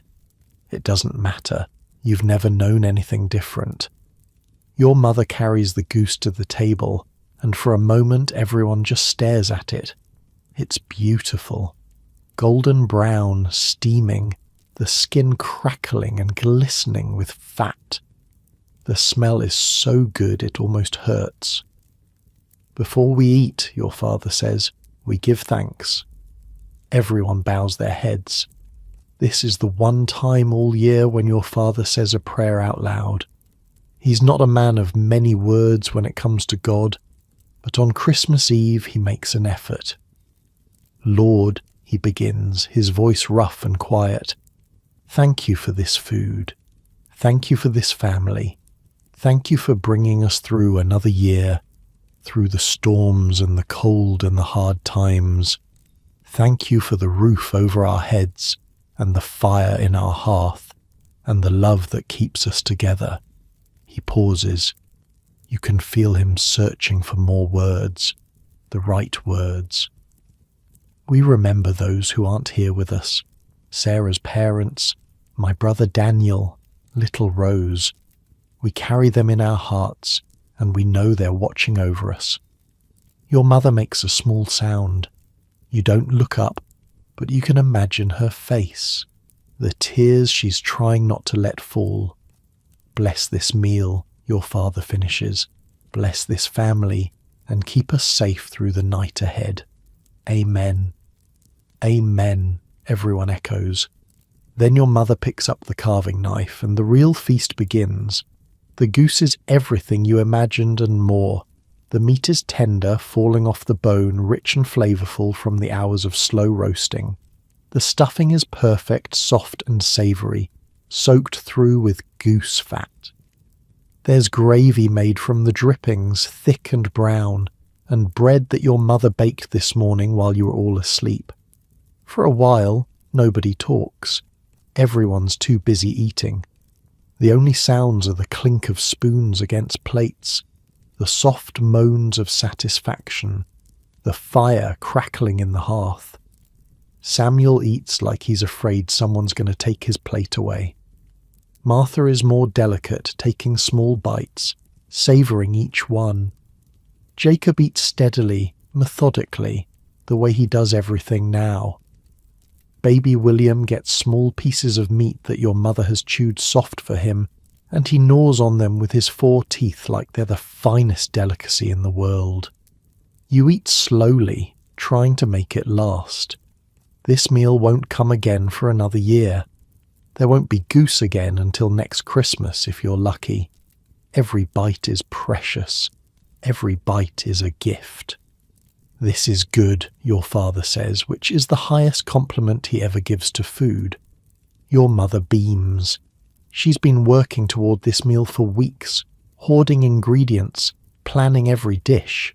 This is her gift to the family, not something wrapped in paper, but something made with love and care, something that will warm you from the inside out. Save room, she warns. There's pudding after. Pudding. Christmas pudding, made with dried fruits and spices and whatever sweetness she could scrape together. It's been sitting in the pot for days, getting richer and darker, waiting for this moment. You're already full, but somehow you know you'll find room. Outside, the storm howls on. The candle flickers in the window. The ornaments spin slowly on the tree, and inside a family sits together, eating goose by firelight, celebrating another Christmas Eve on the frontier. The pudding comes out of the pot like something from a dream. It's dark, almost black, studded with dried fruits that your mother has been hoarding since autumn. Raisins traded for at the last supply run, bits of apple that she dried herself, sliced thin and hung over the fire until they turned leathery and sweet. A precious spoonful of molasses that makes the whole thing sticky and rich. Your mother sets it in the centre of the table, and steam rises off it like a prayer. Is that? Samuel starts. Christmas pudding, your mother confirms. The real thing, or as close as I could manage out here. Nobody moves. The pudding sits there, dark and glistening, and you can smell the spices. Cinnamon, nutmeg. Things that have no business being in a cabin in the middle of Ohio. Things that travelled hundreds of miles to end up in this humble dessert. My mother used to make this, your mother says quietly, back in Ireland. She'd start preparing it weeks ahead, soaking the fruits, mixing the batter, and on Christmas Eve she'd bring it out and we'd all gather round and it was like magic. Like all the hardship of the year just melted away for one night. She picks up a knife and begins to cut. The pudding is dense, heavy with fruit and flavour. Each slice falls onto a plate like a small treasure. You take your first bite, and for a moment you're not in Ohio anymore. You're somewhere else entirely, somewhere warm and sweet and full of things you can't quite name. The pudding tastes like Christmas is supposed to taste, like memories you don't even have yet, like the promise of something good in the middle of something hard. This is the best thing I've ever eaten, Martha announces, her mouth full. Don't talk with your mouth full, your mother says automatically, but she's smiling. Even your father, who rarely comments on food beyond whether it's edible or not, takes a second bite and closes his eyes. Sarah, he says, this is something special. Your mother's face goes pink with pleasure. It's nothing, just a pudding. But you can tell she's proud. She should be. Out here, every ingredient is precious. Sugar is worth its weight in silver. Spices are practically mythical. And somehow, with almost nothing, she managed to create something beautiful. Something that tastes like home, even though home is 1,000 miles and an ocean away. The fire crackles, the wind howls. Baby William is dozing in his cradle, full of goose and milk and warmth. The candle still burns in the window, its flame steady despite the draughts that sneak through the cracks in the walls. And then comes the knock. At first you think it's just the wind, a branch hitting the cabin maybe, or a loose shutter banging against the frame, but then it comes again. 3 sharp raps against the door. Everyone freezes. "Who would be out in this?" Jacob asks, his voice low. Your father is already on his feet, reaching for the rifle that hangs above the door. On the frontier, you don't open your door to strangers without being prepared. Not at night, not in a storm, not ever. "Stay back," he says quietly. "All of you." He moves to the door, the rifle in his hands. "Who's there?" A voice comes through the wood, muffled by the storm but still audible. "Please. My name is Ezra Whitmore. I saw your light. I've been walking for hours. Please, I'm freezing." Your father looks at your mother. A conversation passes between them in that look. All the warnings about strangers on the frontier. All the stories of travellers who weren't what they seemed. The risk of opening your door to someone you don't know. But also the candle burning in the window. The whole reason it's there in the first place. "Ben," your mother says softly, "it's Christmas Eve." Your father's jaw tightens. Then he nods once, short and sharp, and lifts the bar from the door. The man who stumbles in is not what you expected. He's old. Older than your father. Maybe older than anyone you've ever seen. His beard is white, crusted with ice. His coat is thin, patched in a dozen places, completely inadequate for this weather. His hands are bare, the fingers an alarming shade of blue. He collapses just inside the doorway, gasping, shaking so hard that his teeth are chattering like castanets. "Close the door," your mother commands, already moving. "Jacob, get blankets. Eliza, warm water, not hot. Samuel, move away from the fire. Give him room." The family springs into action. This is something you know how to do. Surviving the cold, treating frostbite, bringing someone back from the edge. You've seen it before. You've done it before. Your mother strips the frozen coat from the old man's shoulders and wraps him in the warmest blanket you have, the one made from rabbit pelts that usually stays on your parents' bed. Your father helps him to the fire, supports him as he sinks down onto a stool. "Drink this," your mother says, pressing a cup of warm water into his shaking hands. Slowly, just sips. The old man drinks. His eyes are closed, his whole body shuddering with relief as the warmth begins to penetrate his frozen limbs. "Thank you," he whispers. "Thank you. I thought I was done for." "What are you doing out in this storm?" your father asks.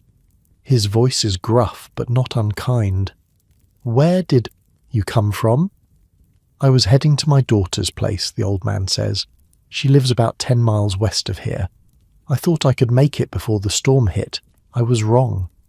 10 miles. In this weather, in the dark, with the snow coming down like a curtain, 10 miles might as well be 100. "I saw your candle," he continues, "through the snow. I couldn't see anything else, not the trail, not the trees, nothing. But I saw that light, and I walked toward it. It took me, I don't know how long, hours, but I kept my eyes on that light and I just kept walking. Your mother catches your eye. There it is. The reason for the candle. Not just tradition, not just memory, but purpose. A light in the window for a lost soul wandering in the storm. You're safe now, she says to the old man. You'll stay here tonight. In the morning, when the storm breaks, we'll help you find your way. I can't impose. It's not an imposition, your father says firmly. It's Christmas Eve. No man dies in the snow when there's room by our fire. The old man's eyes fill with tears. He tries to speak, but the words won't come.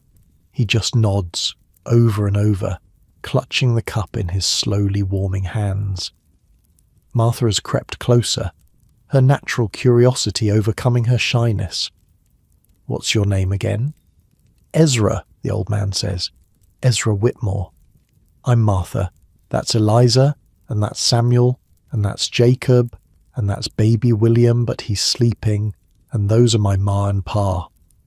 It's a pleasure to meet you all, Ezra says solemnly, and to be in your home. I've never seen a more beautiful sight than that candle in your window. Ma put it there, Martha says proudly. It's for people who are lost. Then it served its purpose well. Your mother ladles out a bowl of leftover goose broth, rich and hot and healing. She adds a piece of bread, softened in the liquid so it won't be too hard for an old man's teeth. She sets it before Ezra like an offering. Eat, she says. Get something warm in your stomach. He eats slowly, carefully, his hands still trembling but steadier now. Colour is returning to his face. His fingers are losing that terrible blue tinge, flushing pink as the blood begins to flow again. I'm a peddler, he says between spoonfuls. Was a peddler, I should say. I'm getting too old for the road. This was supposed to be my last trip. I've been walking from settlement to settlement for 40 years, selling needles and thread and ribbons and little things that women need. But my legs aren't what they used to be. My eyes aren't what they used to be. It's time to stop. Where's your wagon? Samuel asks. Your horse? Sold them both in the last town. Used the money to buy a gift for my daughter. Thought I'd walk the last stretch. He shakes his head. Foolish. An old man's foolishness. You made it, your mother says gently. That's what matters. Only because of you. Only because of that candle. He looks around the cabin, at the humble furnishings, the makeshift tree with its single wooden bird, the children gathered around the fire. You have a beautiful family, a beautiful home. Your father snorts. It's not much. It's everything, Ezra says. Believe me, I've been in 100 homes over the years. Rich homes, poor homes, homes that were falling apart, and homes that were full of fine things. And I've learned that the beauty of a home has nothing to do with what's in it. It's the people, the love, the light in the window that says you're welcome here. The fire pops and crackles. Outside the storm continues its assault, but in here there's a strange peace. A stranger at the table eating your food, sharing your warmth. And somehow it feels right. Somehow it feels like this is exactly what Christmas Eve is supposed to be. Do you have any stories? Martha asks, because Martha always asks for stories. Ezra smiles, the lines around his eyes crinkling. I have hundreds of stories. Thousands, maybe. 40 years on the road gives you plenty of stories. Tell us one, Samuel pleads. Tell us the best one. The old peddler thinks for a moment, his eyes distant, travelling back through the years. Let me tell you about the Christmas I spent with the Shawnee, he says finally. It was, must have been 30 years ago now. I was young and stupid and thought I knew everything. I got caught in a storm much like this one, and I wandered into a Shawnee camp more dead than alive. The children lean forward. Even your parents seem interested, though they try to hide it. They took me in, Ezra continues, fed me, warmed me by their fire. They didn't speak much English, and I didn't speak any Shawnee, but somehow we understood each other. They had their own winter traditions, you see, their own ways of marking the darkest time of the year, and on the night I was there they sang. What did they sing, you ask? I don't know the words, but the melody. I've never forgotten it. It was sad and beautiful, all at the same time. It was about survival, I think, about making it through the long, dark winter and coming out the other side, about holding on to hope when everything seems hopeless. He hums a few notes, soft and low. It's a strange melody, nothing like the hymns you know, but there's something in it that makes your throat tight. I stayed with them for 3 days, Ezra says, until the storm passed, and when I left, the chief gave me this." He reaches into his shirt and pulls out something small, hung on a leather cord. It's a stone, smooth and round with markings carved into it. He said it would protect me on my journeys, keep me safe from storms and wolves and all the dangers of the road. I've worn it ever since, and here I am, 40 years later, still alive. He chuckles. Maybe it works. Or maybe I've just been lucky. "Can I see it?" Martha whispers. Ezra lifts the cord over his head and places the stone in Martha's small palm. She stares at it, with wide eyes tracing the strange markings with her finger. What do the symbols mean? I never knew for certain, but the chief drew a picture of a fire when he gave it to me. So I've always thought it meant something like, "May you always find warmth. May you always have a place by someone's fire." Martha looks up at him, then at the fire burning in your hearth, then back at the stone. Something connects in her 5-year-old mind. "Like our candle," she says. "Yes," Ezra agrees softly. "Exactly like your candle." He takes the stone back and hangs it around his neck again, tucking it beneath his shirt. The weight of it seems to comfort him, a 40-year-old promise keeping him company on the road. Your mother has been watching the exchange with soft eyes. Now she stands and crosses to the corner where a trunk sits, the one that holds her most precious possessions. "I have something," she says, "something I brought from Ireland." She opens the trunk and rummages through it, past old letters and faded photographs and bits of fabric saved for repairs. Finally, she pulls out a small book, its cover worn soft with handling. "This is a book of Irish songs," she says. "My mother gave it to me before I left home. Some of them are Christmas songs. Would you like to hear one?" Ezra's eyes widen. "I would be honoured." Your mother doesn't sing often. Her voice is not like the ones in church, trained and proper. It's rougher, sadder, carrying the weight of everything she's lost.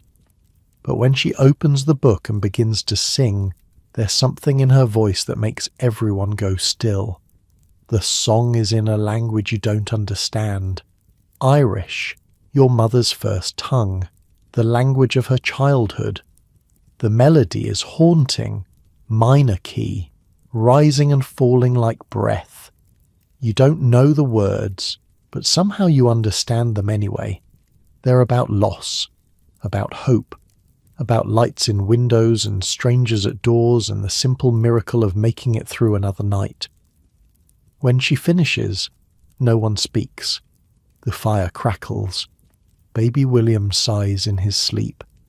Outside, the wind has gentled just a little, as if even the storm paused to listen. "That was beautiful," Ezra says, and his voice is thick with emotion. "Thank you." Your mother closes the book and holds it against her chest. "My mother used to sing that every Christmas Eve. No matter how hard things were, no matter how little we had, she would sing. She said that as long as we could still make music, we were still alive. Really alive, not just surviving. She was a wise woman. She was. Your mother's smile is bittersweet. She would have liked you, Mr. Whitmore. She always had a soft spot for wanderers." The night deepens around you. The candle burns lower in the window, but it's still there, still sending its small light out into the darkness. Somewhere out in the storm, maybe there are other travellers, other lost souls looking for a beacon. But this one made it. This one found your door, and somehow that feels like enough. Your father stands and stretches, his joints popping after hours of sitting. "We should all get some rest," he says. "Morning will come whether we're ready or not." He's right. The excitement of the evening, the feast, the stranger's arrival, it's all catching up with you now. Your eyelids are heavy. Your stomach is full for the first time in months. The warmth of the fire is wrapping around you like a blanket, pulling you down towards sleep. Where will Mr. Whitmore sleep, you ask? Your mother has already thought of this. By the fire, she says. We'll make him a pallet with the extra blankets. He needs to stay warm through the night. Keep those hands and feet from getting worse. Ezra starts to protest. I don't want to take your bedding. You're not taking anything, your mother says firmly. We're giving it. There's a difference. The old man falls silent, and you can see the gratitude written across his weathered face. 40 years on the road, and maybe he's not used to kindness anymore. Maybe he's forgotten what it feels like to be welcomed without conditions, to be offered warmth without having to pay for it. Jacob helps your father arrange the blankets near the hearth, far enough from the flames to be safe but close enough to feel the heat. Your mother adds another log to the fire, a thick piece of oak that should burn slow through the night. Thank you, Ezra says again, settling onto the makeshift bed. Thank you all. I won't forget this. I won't forget any of you. Get some sleep, your father says gruffly. We'll talk more in the morning. The children begin the nightly ritual of preparing for bed. On the frontier, this doesn't mean changing into pajamas or washing up in a bathroom. It means taking off your outer layer and keeping everything else on. It means using the chamber pot in the corner, trying not to be too embarrassed. It means piling into bed with your siblings, bodies pressed together for warmth. Tonight, though, something is different. Tonight there's a stranger in your home, an old man sleeping by your fire. Tonight the candle fulfilled its purpose. Tonight your mother sang a song she hasn't sung in years. Tonight feels like something to remember. Eliza, your mother says softly, help me with the dishes. You nod and follow her to the corner where the wash basin sits. The water is cold, but you're used to that. Together you scrape the plates clean and stack them neatly. The bones from the goose go into a pot. Tomorrow they'll be boiled into broth. Nothing wasted. Everything used. Ma, you say quietly, so the others won't hear, do you think Mr. Whitmore will be okay? Your mother pauses, a plate in her hands. I think so. His hands are warming up. No black spots, that's a good sign. He'll have some blisters, but he'll keep his fingers.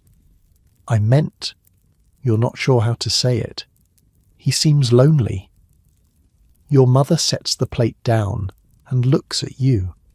Really looks at you. The way she does sometimes when she's remembering that you're not a little girl anymore. He is lonely, she says. 40 years on the road, no home to call his own. That's a hard life, Eliza. Harder than ours in some ways. But he's going to his daughter's house. Yes, and that's something. But I wonder... She trails off, shaking her head. Never mind. It's not our business. What? Your mother sighs. I wonder if she'll be glad to see him. I wonder if there's room for an old peddler in her life, after all these years of him being gone. You think about that, about what it would be like to have a father who was never there, who showed up only on Christmas with a gift in his hand and stories on his lips. Would you be glad to see him, or would you be angry? Would you welcome him home, or would you wonder why he's only coming now, when he's too old and tired to keep going? He loves her, you say finally. He must. He was walking through a blizzard to see her. Love isn't always enough, your mother says. But then she smiles, a tired smile that doesn't quite reach her eyes. But sometimes it is. Sometimes it's exactly enough. She cups your face in her hands, her palms rough from years of work. You're a good girl, Eliza, a thoughtful girl. I'm proud of who you're becoming. The words warm you more than the fire. Your mother doesn't say things like that often. There's never enough time for soft words on the frontier, never enough breath left over after all the hard ones. Now go to bed, she says, releasing you. Tomorrow we'll be here before you know it. You cross the cabin to where your siblings are already piling into bed. Jacob is on the outside, as always, his body a barrier against the cold that seeps through the walls. Samuel is next, then Martha, then the space where you'll fit. Baby William is in his cradle nearby, his small chest rising and falling with each breath. You climb in, wedging yourself between Martha and the edge of the bed. Martha immediately curls against you, her cold feet pressing into your legs, her small body seeking warmth. "Eliza," she whispers, "is the old man going to be okay?" "Yes," you whisper back, "he's going to be fine." "Good. I like him. He has nice stories." "Go to sleep, Martha. I'm going to dream about the Shawnee, and the fire stone, and the candle." "That sounds like a good dream." "It is." She yawns, her jaw cracking. "Merry Christmas, Eliza." "Merry Christmas, Martha." Within minutes her breathing slows and deepens. She's asleep, gone to wherever children go when they dream. Samuel is snoring softly. Even Jacob, who usually stays awake longest, has succumbed to exhaustion. You lie there in the darkness, listening to the sounds of the cabin, the fire crackling, the wind still pushing against the walls but gentler now, less angry. Your father's voice, low and murmuring, as he says something to your mother.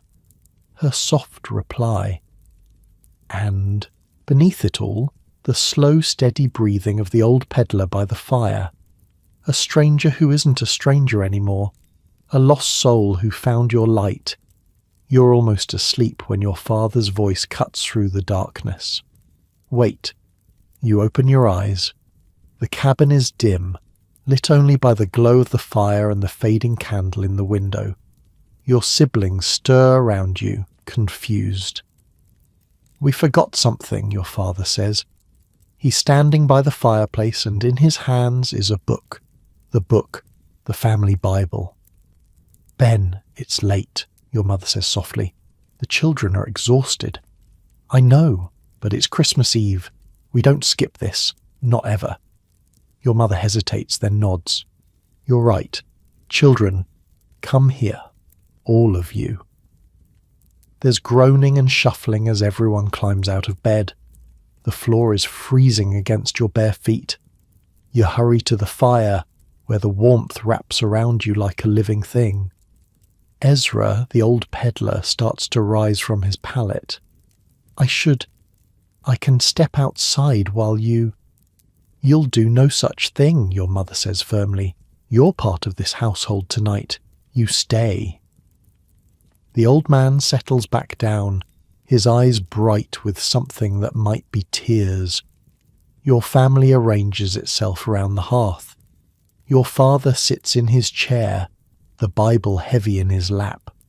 Your mother takes the other chair, baby William drowsy in her arms. The rest of you find spots on the floor, legs crossed, shoulders touching. Jacob, you, Samuel, Martha, who is already yawning so wide you can see her tonsils. The Bible is old. Older than you, older than your parents, older than America itself. Your grandfather carried it across the ocean from England. His father carried it before him. The leather cover is cracked and faded, the pages yellowed, the binding held together with prayers and stubbornness.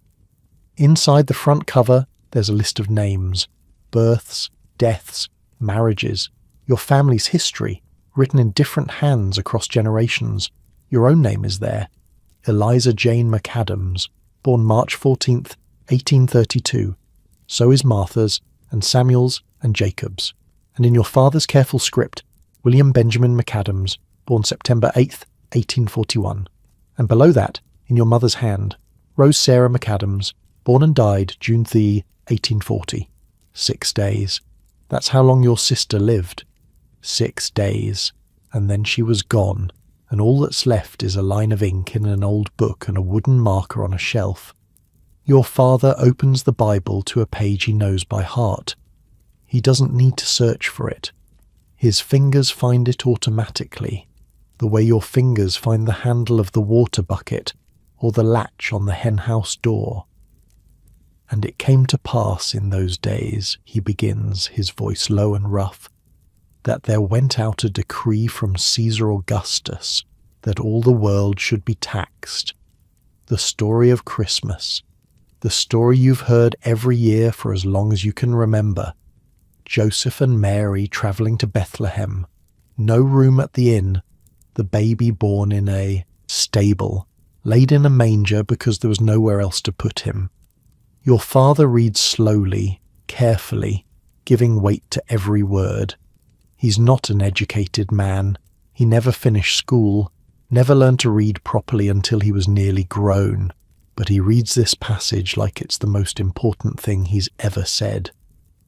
And there were in the same country shepherds abiding in the field, keeping watch over their flock by night. Outside the wind picks up again. The cabin creaks and groans.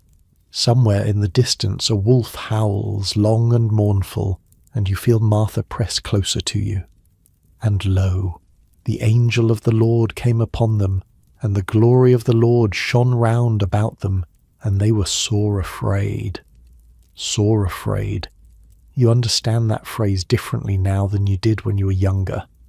You know what it means to be afraid, really afraid. Afraid of the cold, afraid of hunger, afraid of the wolves that circle in the darkness, afraid of losing the people you love.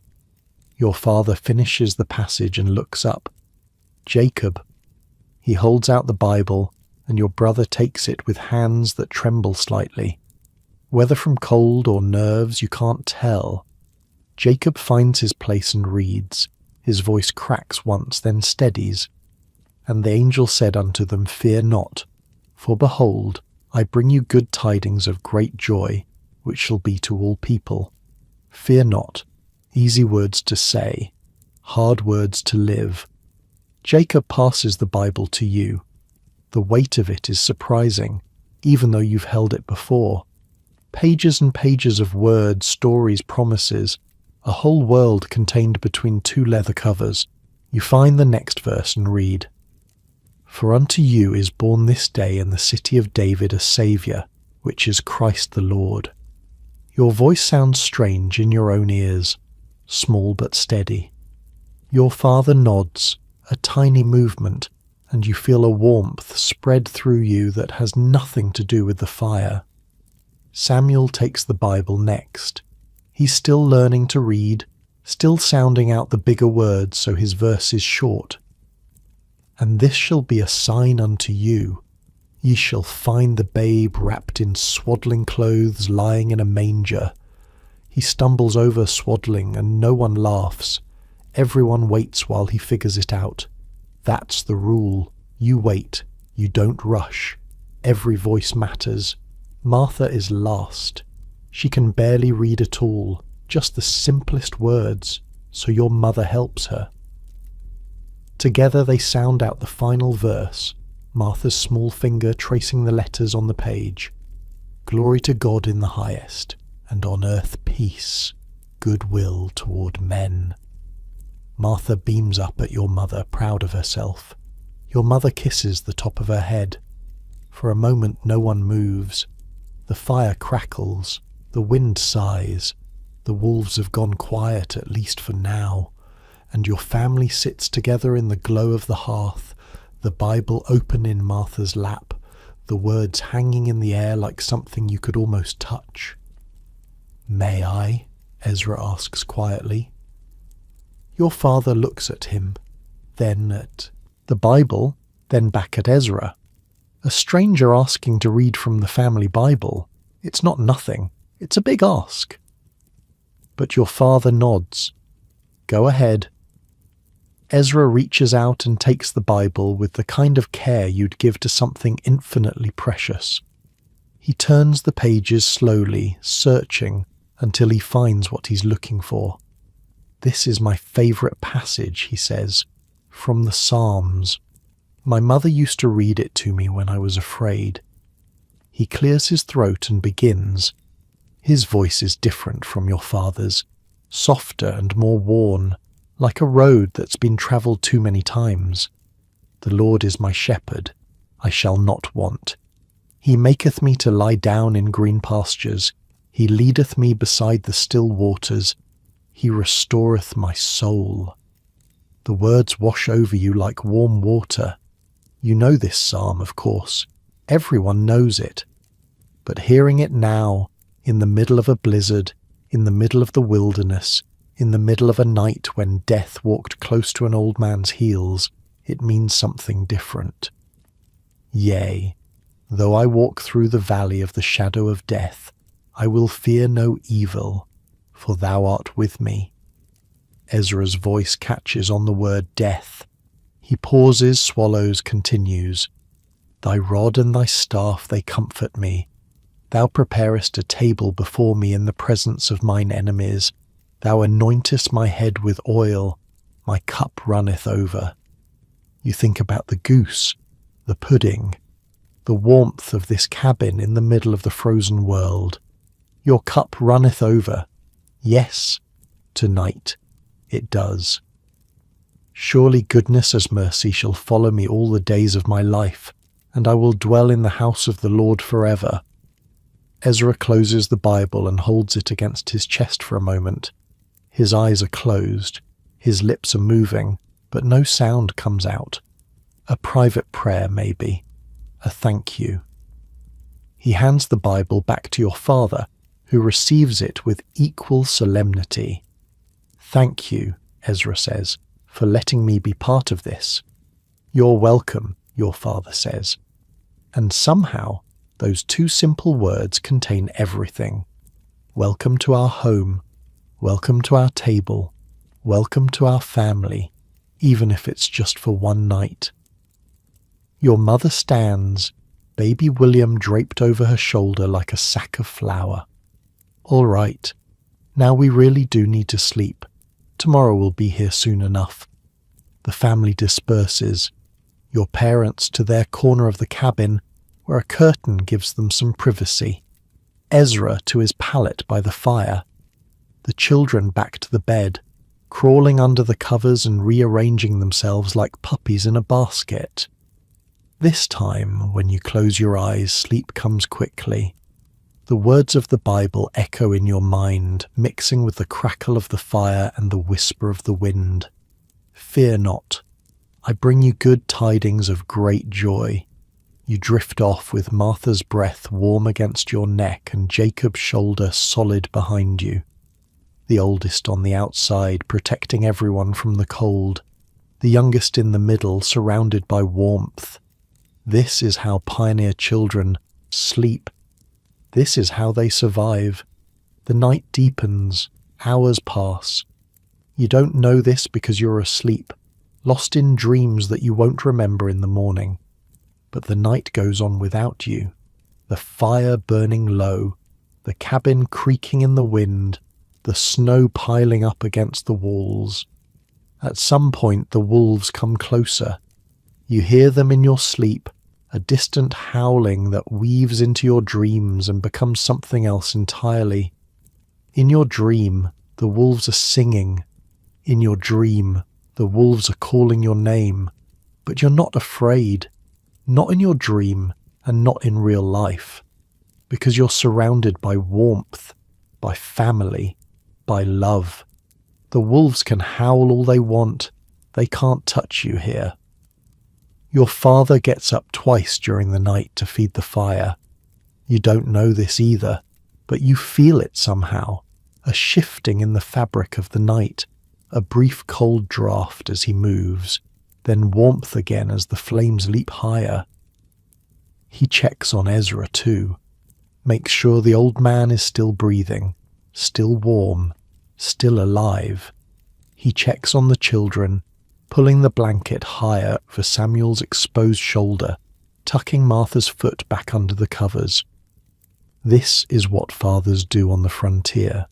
They keep watch, they tend the fire, they stand between their families and the darkness, night after night after night. Your mother gets up once too to feed baby William. He fusses in the small hours of the morning, hungry and cold, and she settles into her chair with him at her breast, rocking gently, humming a tune under her breath. The same tune she sang earlier, the Irish song from her mother's book. But softer now, barely more than a whisper, meant only for William's ears. He falls back asleep with milk on his lips and the melody in his dreams. Outside, the storm finally begins to ease. The wind drops. The snow falls lighter, then lighter still, then stops altogether. The clouds part just a little, and for a brief moment stars appear in the sky. Thousands of them, millions of them. Points of light scattered across the darkness, cold and distant and beautiful. If you were awake, you might see them through the gap in the shutters. You might think about the Star of Bethlehem, the one that guided the wise men to the manger. You might wonder if somewhere out there, another family is looking at the same stars, thinking the same thoughts. But you're not awake. You're sleeping, surrounded by your siblings, warm and safe and loved. And that's enough. That's everything. The candle in the window has burned down to almost nothing, just a stub of tallow, barely an inch tall, the flame flickering weakly, but it's still burning, still sending its small light out into the world, a beacon, a promise, a hope. On Christmas Eve, in a cabin in Ohio, a candle burns for the lost, and tonight, the lost was found. The hours creep by. In the deepest part of the night, when the fire has burned down to coals and the cold has crept closer to the bed, Jacob shifts. You feel it in your sleep, a movement, a tensing of muscles. He's awake. He's been awake for a while, you realize later, lying there in the dark, listening, watching, doing what the oldest child does when the parents are asleep and someone needs to keep guard. The wolves are closer now. Their howls have changed, become sharper, more urgent. Not the lonely singing of earlier, but something else. Communication, planning, a pack on the hunt. Jacob slips out of bed, moving carefully so he doesn't wake anyone. The floor is cold against his feet, but he doesn't flinch. He crosses to the window and peers through the crack in the shutters. Outside, the snow has stopped. The clouds have thinned, and in the pale light of the stars he can see shapes moving at the edge of the tree line. Grey shapes, 4 of them, maybe 5, the wolves from this morning. They've circled back. Jacob's hand finds the rifle where it hangs by the door. He doesn't take it down. He's not allowed to fire it without permission, not unless it's a true emergency. But he rests his fingers on the stock, feeling the smooth wood, drawing comfort from its presence. The wolves don't come closer. They pace along the tree line, their eyes catching the starlight, points of yellow in the darkness. They can smell the goose, probably, smell the people, smell everything that's warm and alive inside these walls, but they don't attack. They're smart wolves. They know that a cabin with smoke rising from the chimney means fire, means people, means danger. After a while, they move on. Jacob watches them go, watches until the last grey shape disappears into the trees. Then he lets out a breath he didn't know he was holding and goes back to bed. He doesn't tell anyone about this, not until years later, when he's grown and has children of his own. And when he does tell the story, he'll remember this moment. The cold floor, the wolves' eyes, the weight of responsibility settling on his young shoulders. This is how boys become men on the frontier, not all at once, but in small moments. in the quiet hours of the night when no one else is watching. Back in bed, Jacob curls around his siblings. He's shivering now, his feet like blocks of ice. But he doesn't complain. He just presses closer, sharing what warmth he has, taking what warmth he needs. You make a small sound in your sleep, a murmur of protest as his cold feet touch your legs. But you don't wake up. You just shift, accommodate, make room for him in the tangle of limbs and blankets. This is how it's always been. This is how it will be until you're all grown and gone, scattered to your own cabins, your own families, your own cold nights. But for now, you're together. For now, you're safe. The fire needs feeding again. Your father's internal clock tells him this even in sleep, and he rises once more, padding across the floor with the practiced silence of a man who's done this 1,000 times. He adds 2 logs this time, big ones, enough to last until morning. The flames catch and climb. He looks old in this light, older than his years. The frontier does that to people. It takes something from you, year by year, and what it gives back is written in the creases of your face and the stiffness of your joints. But he's alive. His family is alive. His children are warm in their bed. His wife is breathing softly in the corner, and there's a stranger by his fire who would be dead without their candle. That's not nothing. That's everything. He checks on Ezra one more time. The old man is sleeping deeply now, his breathing slow and even. The colour has returned to his face. His hands, tucked under the blanket, are pink instead of blue. He'll live. He'll make it to his daughter's house tomorrow if the weather holds. He'll tell her about the family that saved him, the candle in the window, the children who read from the Bible, and the woman who sang songs in a language he didn't understand. Maybe she'll believe him. Maybe she won't. But he'll tell the story anyway, because some stories need to be told. Your father returns to bed, slides in beside your mother without waking her. She makes a small sound and moves closer, her body fitting against his like puzzle pieces. They've slept like this for 15 years. They'll sleep like this for many more, God willing. The cabin settles, the fire crackles, the night goes on. In the east, so far away that no one can see it yet, the first hint of dawn is beginning to touch the sky, a faint lightening, a promise. Christmas morning is coming. But for now it's still dark. For now it's still Christmas Eve, the last few hours of the longest night. You dream of summer, of warm sun on your face and green grass under your feet, of the creek that runs behind the Hendersons' place, cold and clear, where you went swimming last July, of your mother's laughter and your father's rare smile and Martha's shriek as she splashed into the water. It's a good dream, a warm dream, the kind of dream that feels like a gift. Outside, an owl calls, once, twice, and then silence. The world is holding its breath, waiting for morning, waiting for Christmas. Light. That's the first thing you notice. Light creeping through the cracks in the shutters, brighter than it's been in days. Not the grey light of the storm, but something else, something golden. You open your eyes. The cabin is quiet. The fire has burned down to embers, just a faint glow in the hearth.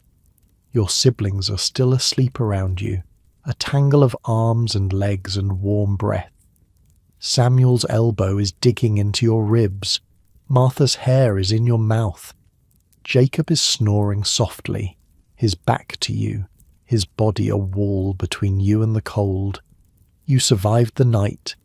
It's a thought you have every morning when you wake up and realize you're still alive, still warm, still breathing. But today it feels different. Today it's Christmas morning. Carefully, so carefully, you extract yourself from the pile of bodies. Martha murmurs a protest but doesn't wake. Samuel rolls into the warm spot you left behind. Jacob's snoring doesn't even pause. The floor is cold against your feet, but you barely notice. You're looking at the window, at the light streaming through the gaps.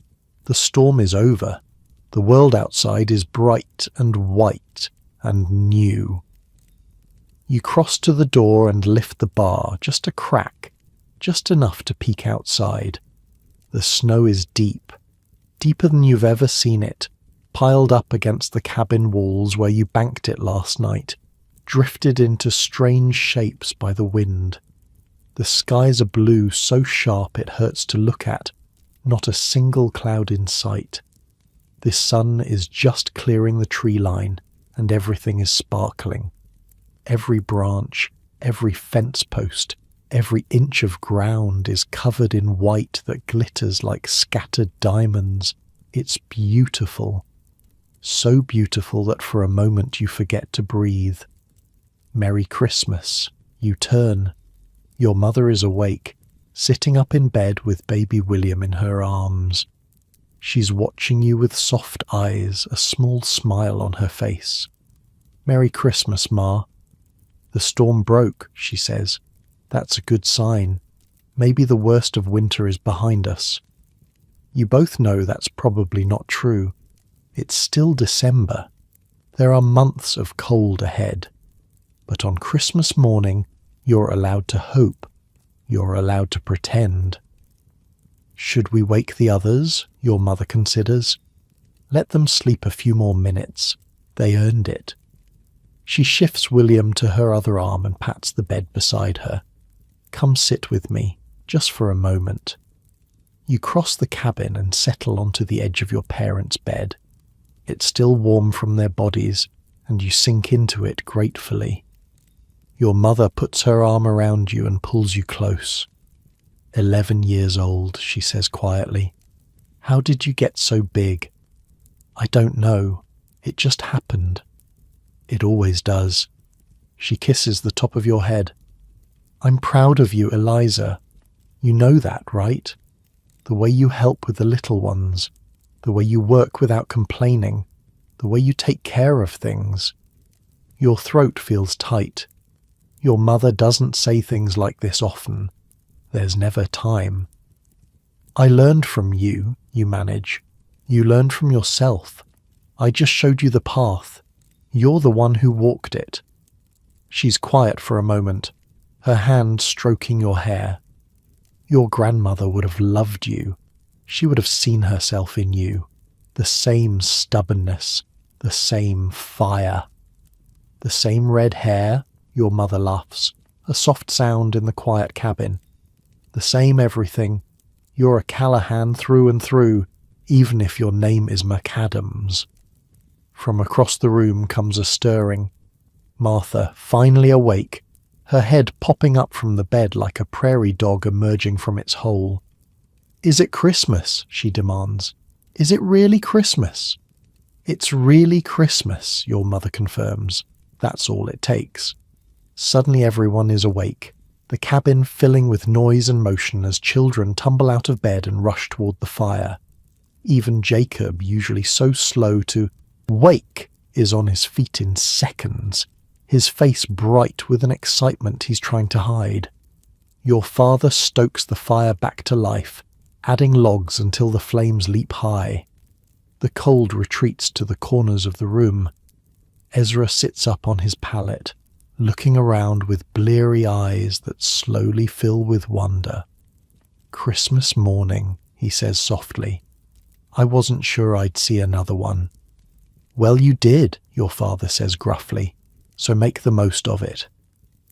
Your mother is already moving, pulling something from the trunk in the corner, a bundle wrapped in an old cloth.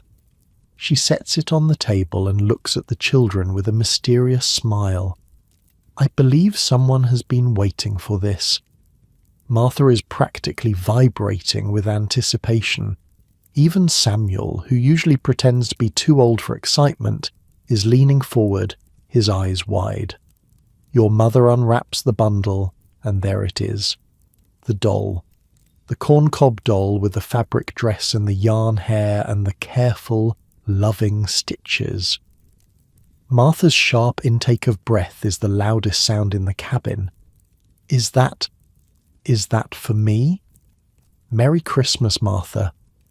Martha reaches out with trembling hands and takes the doll.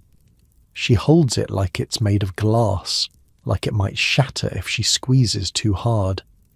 Her eyes are filling with tears, and she can't seem to find any words, which might be the first time in her life that's ever happened.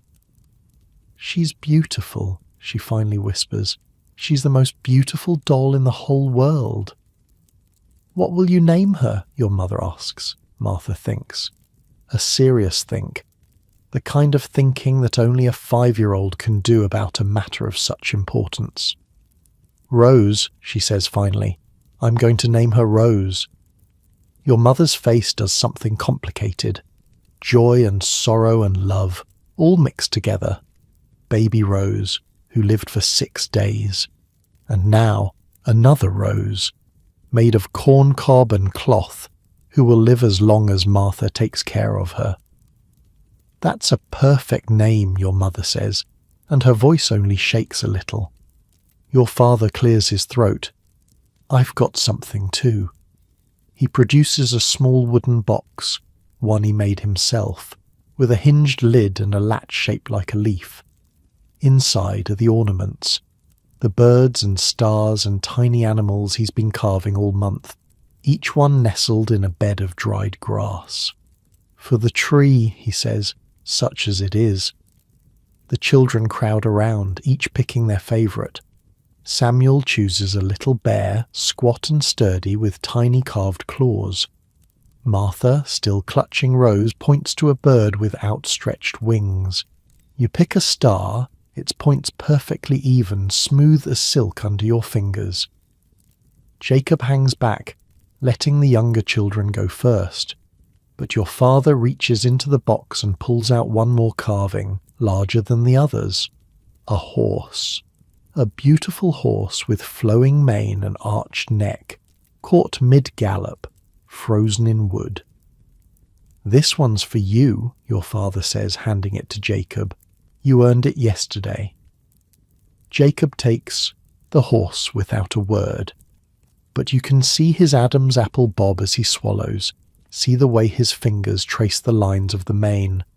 This is more than an ornament. This is recognition.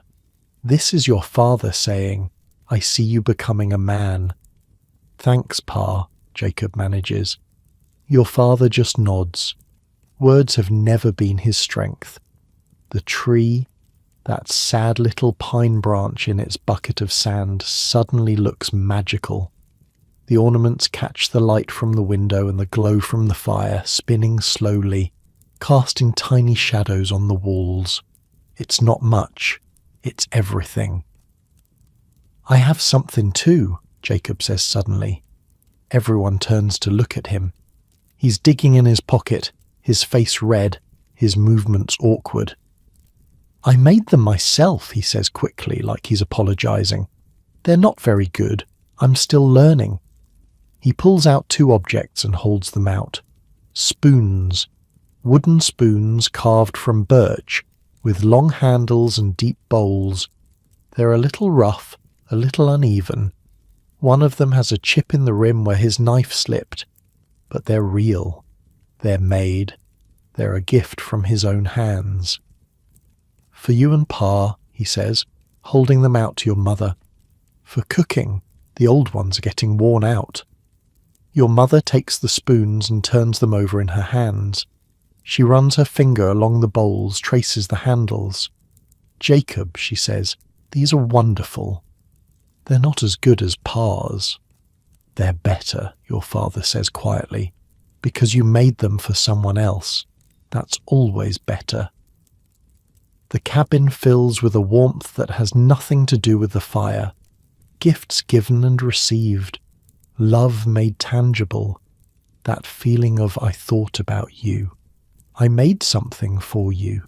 You matter to me. I should go."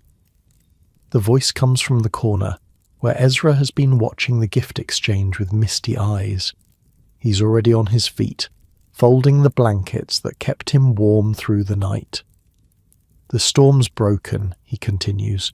The snow will be heavy, but the sun is out. If I start now, I can reach my daughter's place by nightfall.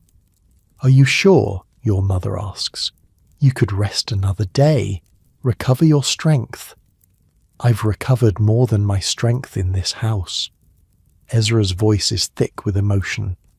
I've recovered my faith in people, in kindness, in the Christmas spirit. I won't forget what you've done for me. Any of you. Your father is already pulling on his boots. I'll walk you to the Henderson place. Make sure you're headed the right direction. The trails will be hard to find under all this snow. I couldn't ask you to. You didn't ask. I'm telling.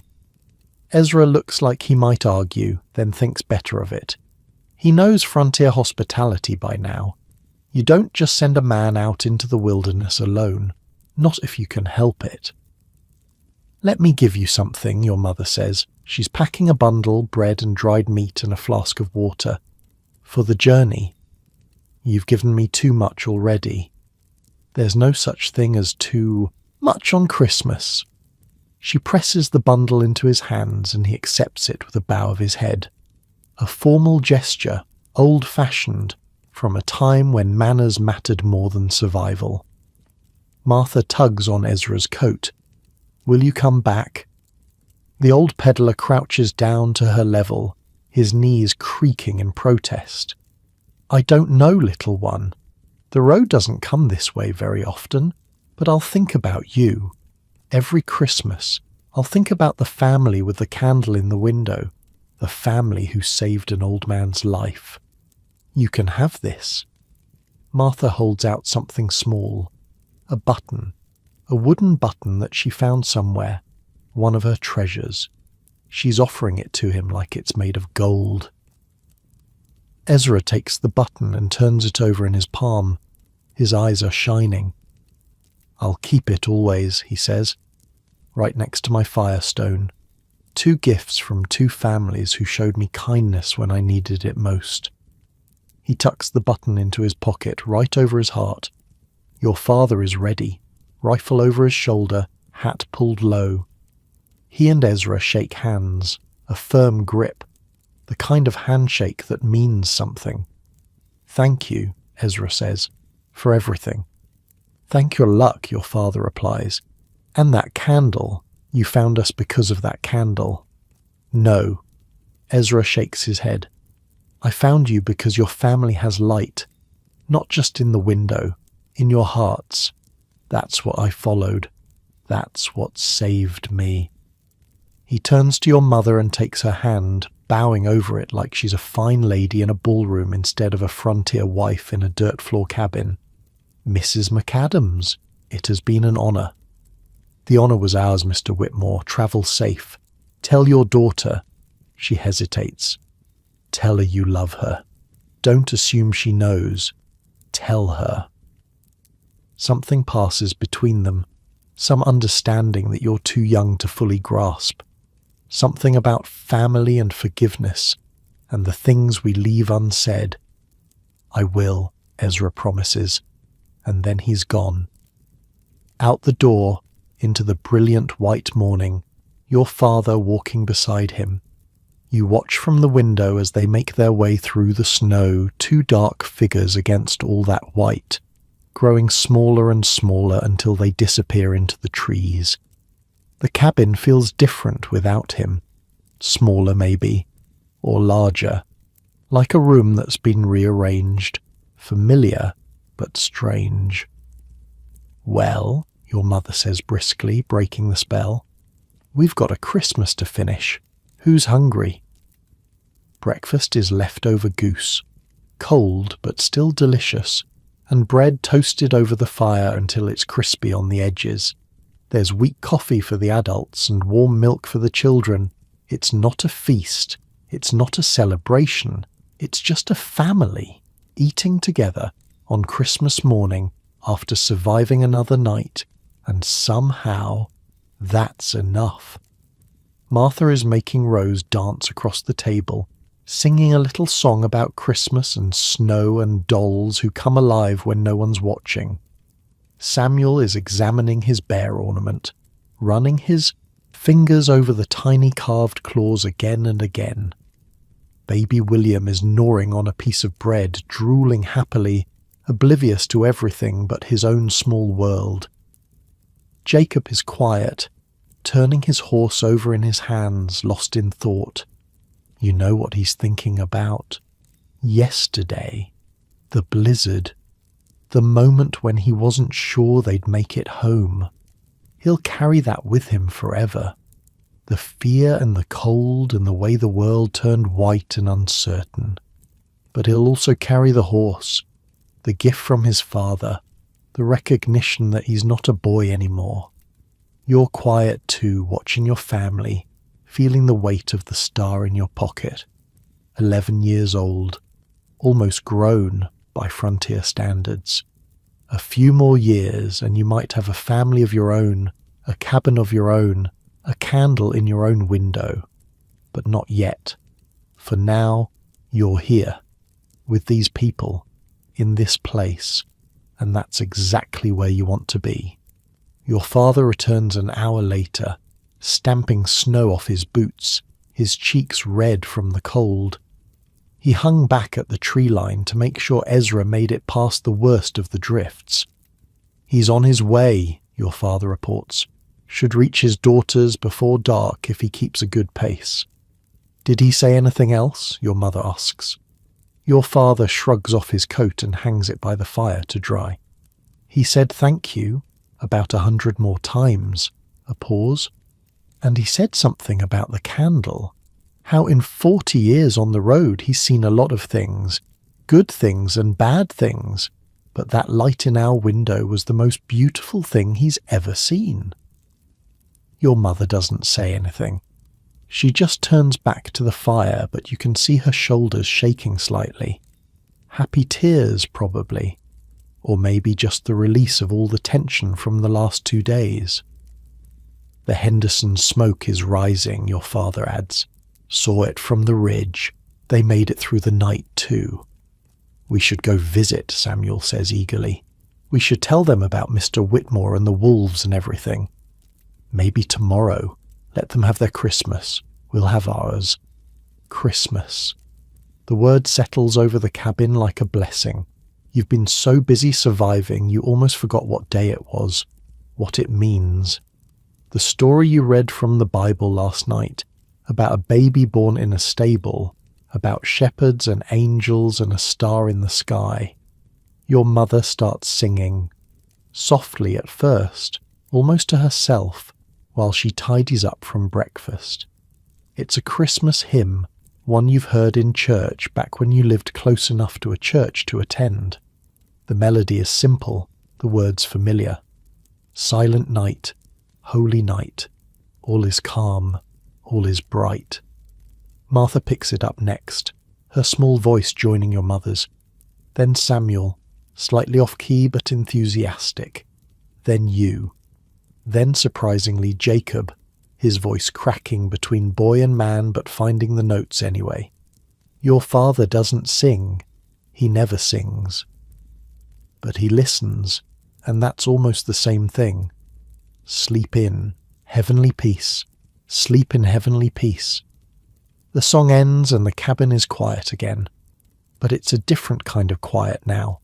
A full quiet. A peaceful quiet. I want to see the snow, Martha announces. Can we go outside? Can we play? Your mother looks at your father. Your father looks at the window, at the brilliant white world beyond. Bundle up, he says finally, and stay close to the cabin. The snow's deep.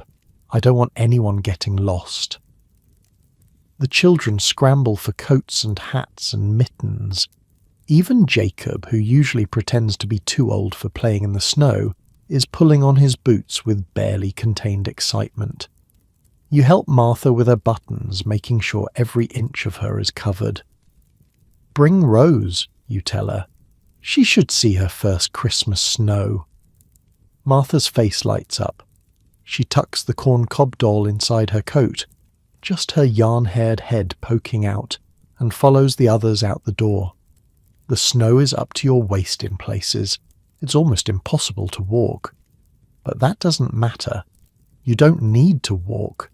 You just need to fall. Samuel throws himself backward into a drift, spreading his arms and legs, making a snow angel. Martha copies him, her smaller body leaving a smaller impression. Jacob is already packing snowballs, a dangerous glint in his eye. "No throwing at faces," your mother calls from the doorway. "I mean it, Jacob." "I wasn't going to." The snowball catches Samuel square in the chest before he can finish the sentence.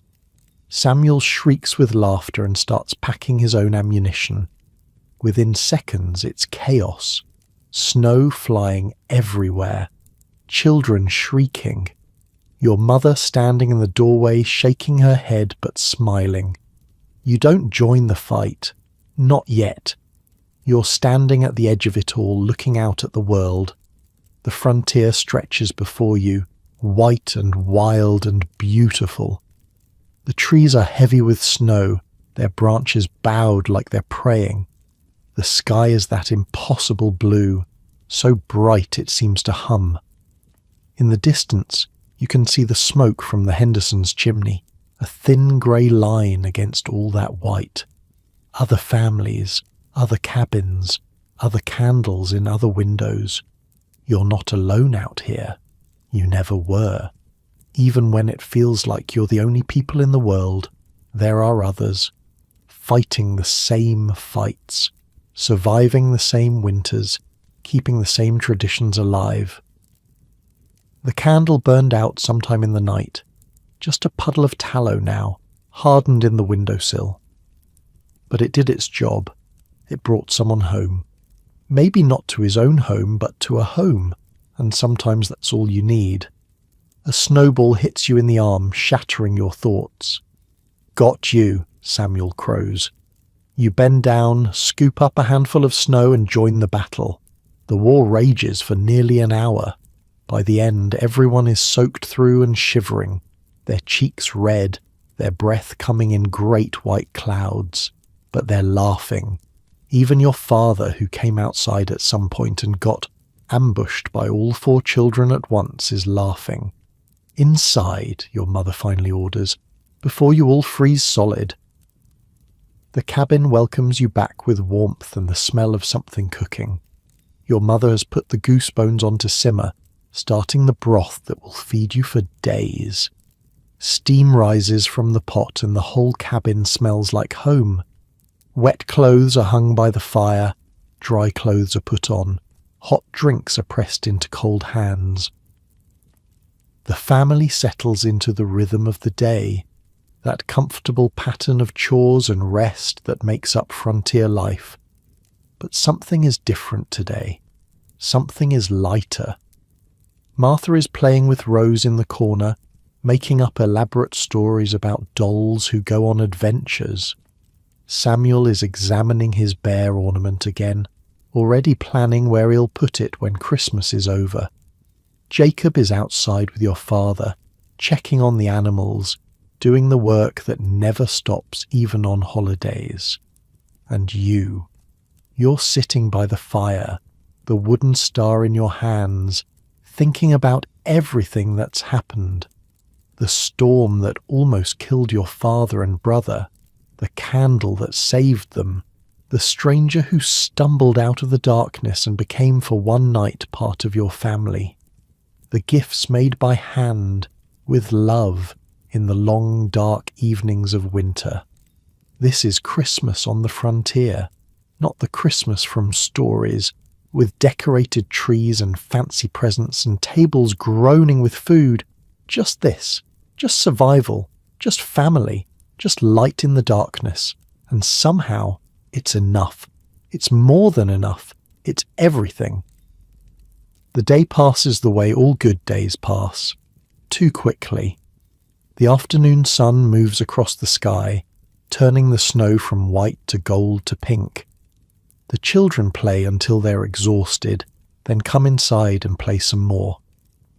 Martha puts on a puppet show with Rose as the star, making up stories about brave dolls who save villages from dragons. Samuel builds a fort out of firewood and defends it against imaginary attackers. Baby William learns a new trick, clapping his hands together and laughing at the sound. Jacob spends the afternoon with your father, doing the work that never stops, feeding the animals, checking the fences, making sure everything is secure for the night ahead. They come back in as the sun starts to set, their breath steaming in the cold air, their faces tired but content. Storm's definitely passed, your father reports. Should have clear skies for a few days at least. Good, your mother says. We need to get to town soon. We're running low on salt. Town. The word sounds strange after the isolation of the last few days. Town, where there are other people, stores, a church, all the things that make life feel less like survival and more like living. But that's for later. For now, there's this, the cabin, the family, the fire burning low as the last light fades from the windows. Supper is simple, broth from the goose bones, thick with bits of meat and whatever, vegetables your mother found in the root cellar, more bread, the last of the loaf, saved for this final meal of Christmas Day. It's not much, but you're not hungry anymore. You're full of food and warmth and something else, something harder to name. After supper, the family gathers by the fire one last time, not for Bible reading or gift-giving or any particular tradition, just to be together, just to sit in the warmth and the light and know that you made it. Another Christmas, another year, another small victory against the wilderness that's always waiting outside your door. Martha falls asleep first, curled up in your mother's lap with Rose clutched to her chest. Her thumb has found its way to her mouth, a habit she's supposed to have outgrown by now. But tonight, no one corrects her. Tonight, she can be a baby again. Samuel is next, his head drooping onto your father's shoulder. He tries to fight it, jerking awake every few minutes, insisting he's not tired. But eventually his eyes stay closed and his breathing deepens and he's gone. Your father carries them both to bed, one under each arm like sacks of flour. He tucks them in with a gentleness that surprises you, even now. This big, rough man with his calloused hands and his gruff voice, arranging blankets around his children like they're made of glass. Jacob goes to bed on his own, too old to be carried, too proud to admit he's just as exhausted as the little ones. But before he goes, he stops in front of your father. "Thanks again," he says, "for the horse." Your father nods. "You earned it." "I know." Jacob hesitates, like there's something else he wants to say. "Pa, out there in the storm, when I thought we might not make it, I wasn't scared." "You weren't?" "I mean, I was, but not of dying. I was scared of not getting back, of leaving Ma and the kids, of you having to tell them what happened." He swallows. "I was scared of not being there for them." Your father is quiet for a long moment. When he speaks, his voice is rough. "That's not fear, son. That's love. It feels like fear sometimes, but it's not. It's the thing that keeps you going when everything else says stop." Jacob nods slowly, like he's filing this away for later, for when he's older, for when he has a family of his own to protect. "Good night, Pa." "Good night, Jacob." And then it's just you and your parents sitting by the dying fire. You should be in bed too, you know that, but something is holding you here. Some need to stretch this moment out to make it last a little longer before the ordinary days come rushing back. Your mother seems to understand. She doesn't tell you to go to sleep. She just sits there, her hands folded in her lap, watching the flames. Outside, the night has settled in fully. The temperature is dropping again, the cold creeping back now that the sun is gone. You can hear the cabin responding to it, the wood contracting, the small sounds of a structure adjusting to the freeze. But inside, everything is warm, everything is still. It was a good Christmas, your mother says finally. It was, your father agrees. Better than I expected. After the storm, after everything, I thought. She trails off. But then Mr. Whitmore came, and the children were so happy with their gifts, and we sang together. I haven't sung like that in years. You have a beautiful voice. I have a tired voice, but thank you. Your father reaches out and takes her hand. A simple gesture, but one you rarely see. Your parents aren't the type for public affection. They show their love in other ways, in work shared and burdens carried, in silent understanding and small sacrifices. But sometimes, when they think no one's watching, you see them like this, connected, united. Two people who chose each other a long time ago and keep choosing each other every day. They sit in comfortable silence. Your parents, who've been through so much together. The ocean crossing, the long journey west, the babies born and the babies lost, the winters that never seem to end, and the summers that pass too quickly. All of it written in the lines of their faces, the grey in their hair, the way they lean into each other without thinking about it.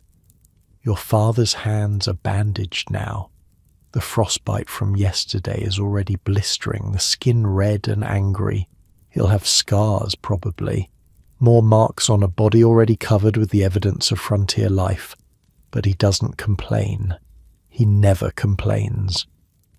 Eliza, your mother says, turning to you, why aren't you asleep? I don't know. I'm not tired. You're always tired. You work harder than anyone in this family. Maybe I don't want today to end. Your mother smiles, soft and sad. It has to end, love. That's what makes it special. If Christmas lasted forever, it wouldn't be Christmas anymore. It would just be ordinary. I know, but you want to hold on to it. I understand. She reaches out and takes your hand. Can I tell you something, Eliza? Something I've figured out? You lean forward, listening. The fire pops and settles, sending up a small shower of sparks. The day ends. It always does. The candle burns out. The gifts get worn and broken eventually. The goose gets eaten, the pudding, and pretty soon there's nothing left but bones and crumbs.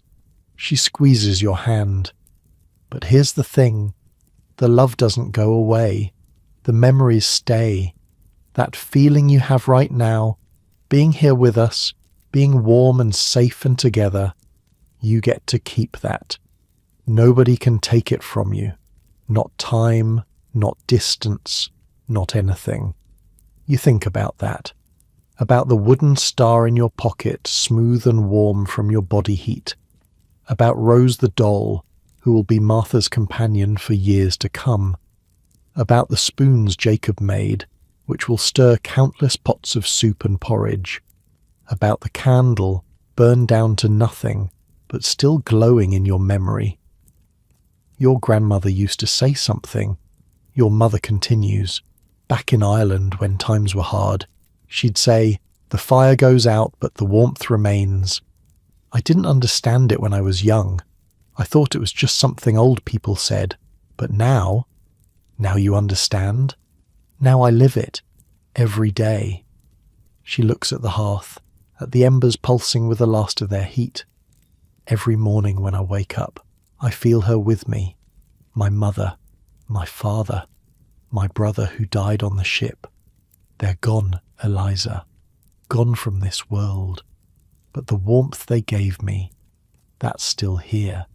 It's in every meal I cook, every song I sing, every candle I light in the window. Your father clears his throat. My brother Daniel. He taught me to carve, sat me down when I was younger than Samuel and put a knife in my hand. He's not looking at either of you. He's looking at the fire, his voice rough. Every time I pick up that knife, I feel him there, guiding my hands, showing me the way. You've never heard your father talk about his brother before. You didn't even know he had one. But now you see the ghost of him in every ornament on that tree, in the horse he gave to Jacob, in the patient, careful way he shapes wood into beauty. That's what we pass down, your mother says. Not things, love, memories, the feeling of being held, being taught, being seen. It goes from one generation to the next, like a flame passed from candle to candle. And as long as we keep passing it, no one is ever really gone. The fire has burned down to embers, just a faint glow, barely enough to see by. But the cabin is still warm. The heat has sunk into the walls, the floor, the blankets piled on the beds. It will last through the night. It will keep you safe until morning. Go to bed, Eliza, your mother says gently. Get some sleep. Tomorrow the work starts again. You stand, your legs stiff from sitting so long. You kiss your mother on the cheek, feeling the soft skin, smelling the familiar scent of wood smoke and flour and something that's just her. You nod to your father, who nods back, a whole conversation in that small gesture. Then you cross the cabin to where your siblings are already sleeping. Jacob has taken his usual place on the outside, his body a barrier against the cold. Samuel and Martha are curled together in the middle, a tangle of arms and legs and warmth. There's a space for you between Martha and the edge. Your space, the place you've slept every night of your life. You slide under the covers, feel Martha's small body press against yours. Hear Samuel's soft snoring, sense Jacob's protective presence at your back. This is your family, these are your people, and tonight you're all together, safe, warm, alive. The cabin creaks in the wind, the embers glow in the hearth. Somewhere outside a wolf howls long and lonely, but the sound doesn't frighten you. Not tonight. Tonight, you're beyond the reach of wolves and storms and all the dangers of the frontier. Tonight, you're home. You close your eyes. And here's the thing about that Christmas. That ordinary, extraordinary Christmas in a cabin in Ohio in 1843. It wasn't about the goose or the pudding. It wasn't about the ornaments on the tree or the gifts under it. It wasn't even about the candle in the window, though that candle saved 2 lives that night. It was about the people, the family, the love that held them together when everything else was trying to tear them apart. Eliza McAdams grew up. She lived through more winters, more storms, more hard times than anyone should have to face. She married a farmer from the next county over, had 6 children of her own, lost 2 of them before they reached their 5th birthday, just like so many mothers on the frontier. But every Christmas, without fail, she put a candle in the window. She told her children the story of the old peddler who stumbled out of a blizzard on Christmas Eve. She showed them how to carve ornaments from wood, the way her father had taught her. She made corn cob dolls for her daughters and sang Irish songs that her mother had taught her, in a language her children didn't understand but loved anyway. She passed down the traditions, the ones that mattered, the ones that said, "You are loved, you are safe, you belong." And those children grew up and did the same, and their children after them. Generation after generation, spreading out across the country, carrying those small lights with them wherever they went. Most of them never knew where the traditions came from. They just knew that on Christmas Eve, You put a candle in the window. You gather with your family. You give gifts that you made with your own hands. You read from the Bible and sing songs and eat too much food and fall asleep in a pile with your siblings, keeping each other warm against the cold. They didn't know about the cabin in Ohio, about Eliza and Jacob and Martha and Samuel, about baby William, who grew up to fight in a war and come home with a limp that never healed, about Sarah, who outlived her husband by 20 years and never stopped putting candles in windows.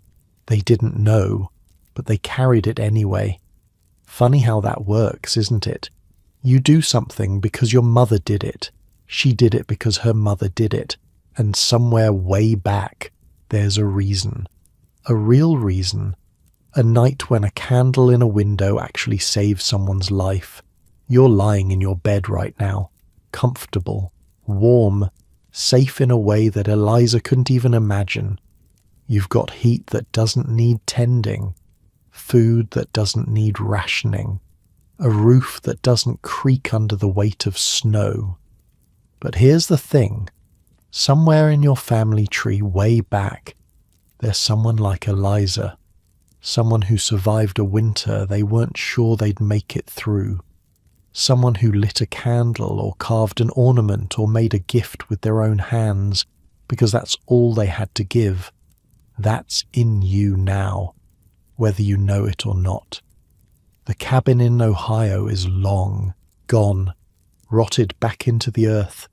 The tree, the ornaments, the blankets they huddled under, all of it, gone. Even Sarah's candle, the one she brought all the way from Ireland in her heart, if not her hands, gone, but not really, not completely, because you're here, listening to this story, thinking about a family you never knew, in a time you never lived, and something in you recognizes them.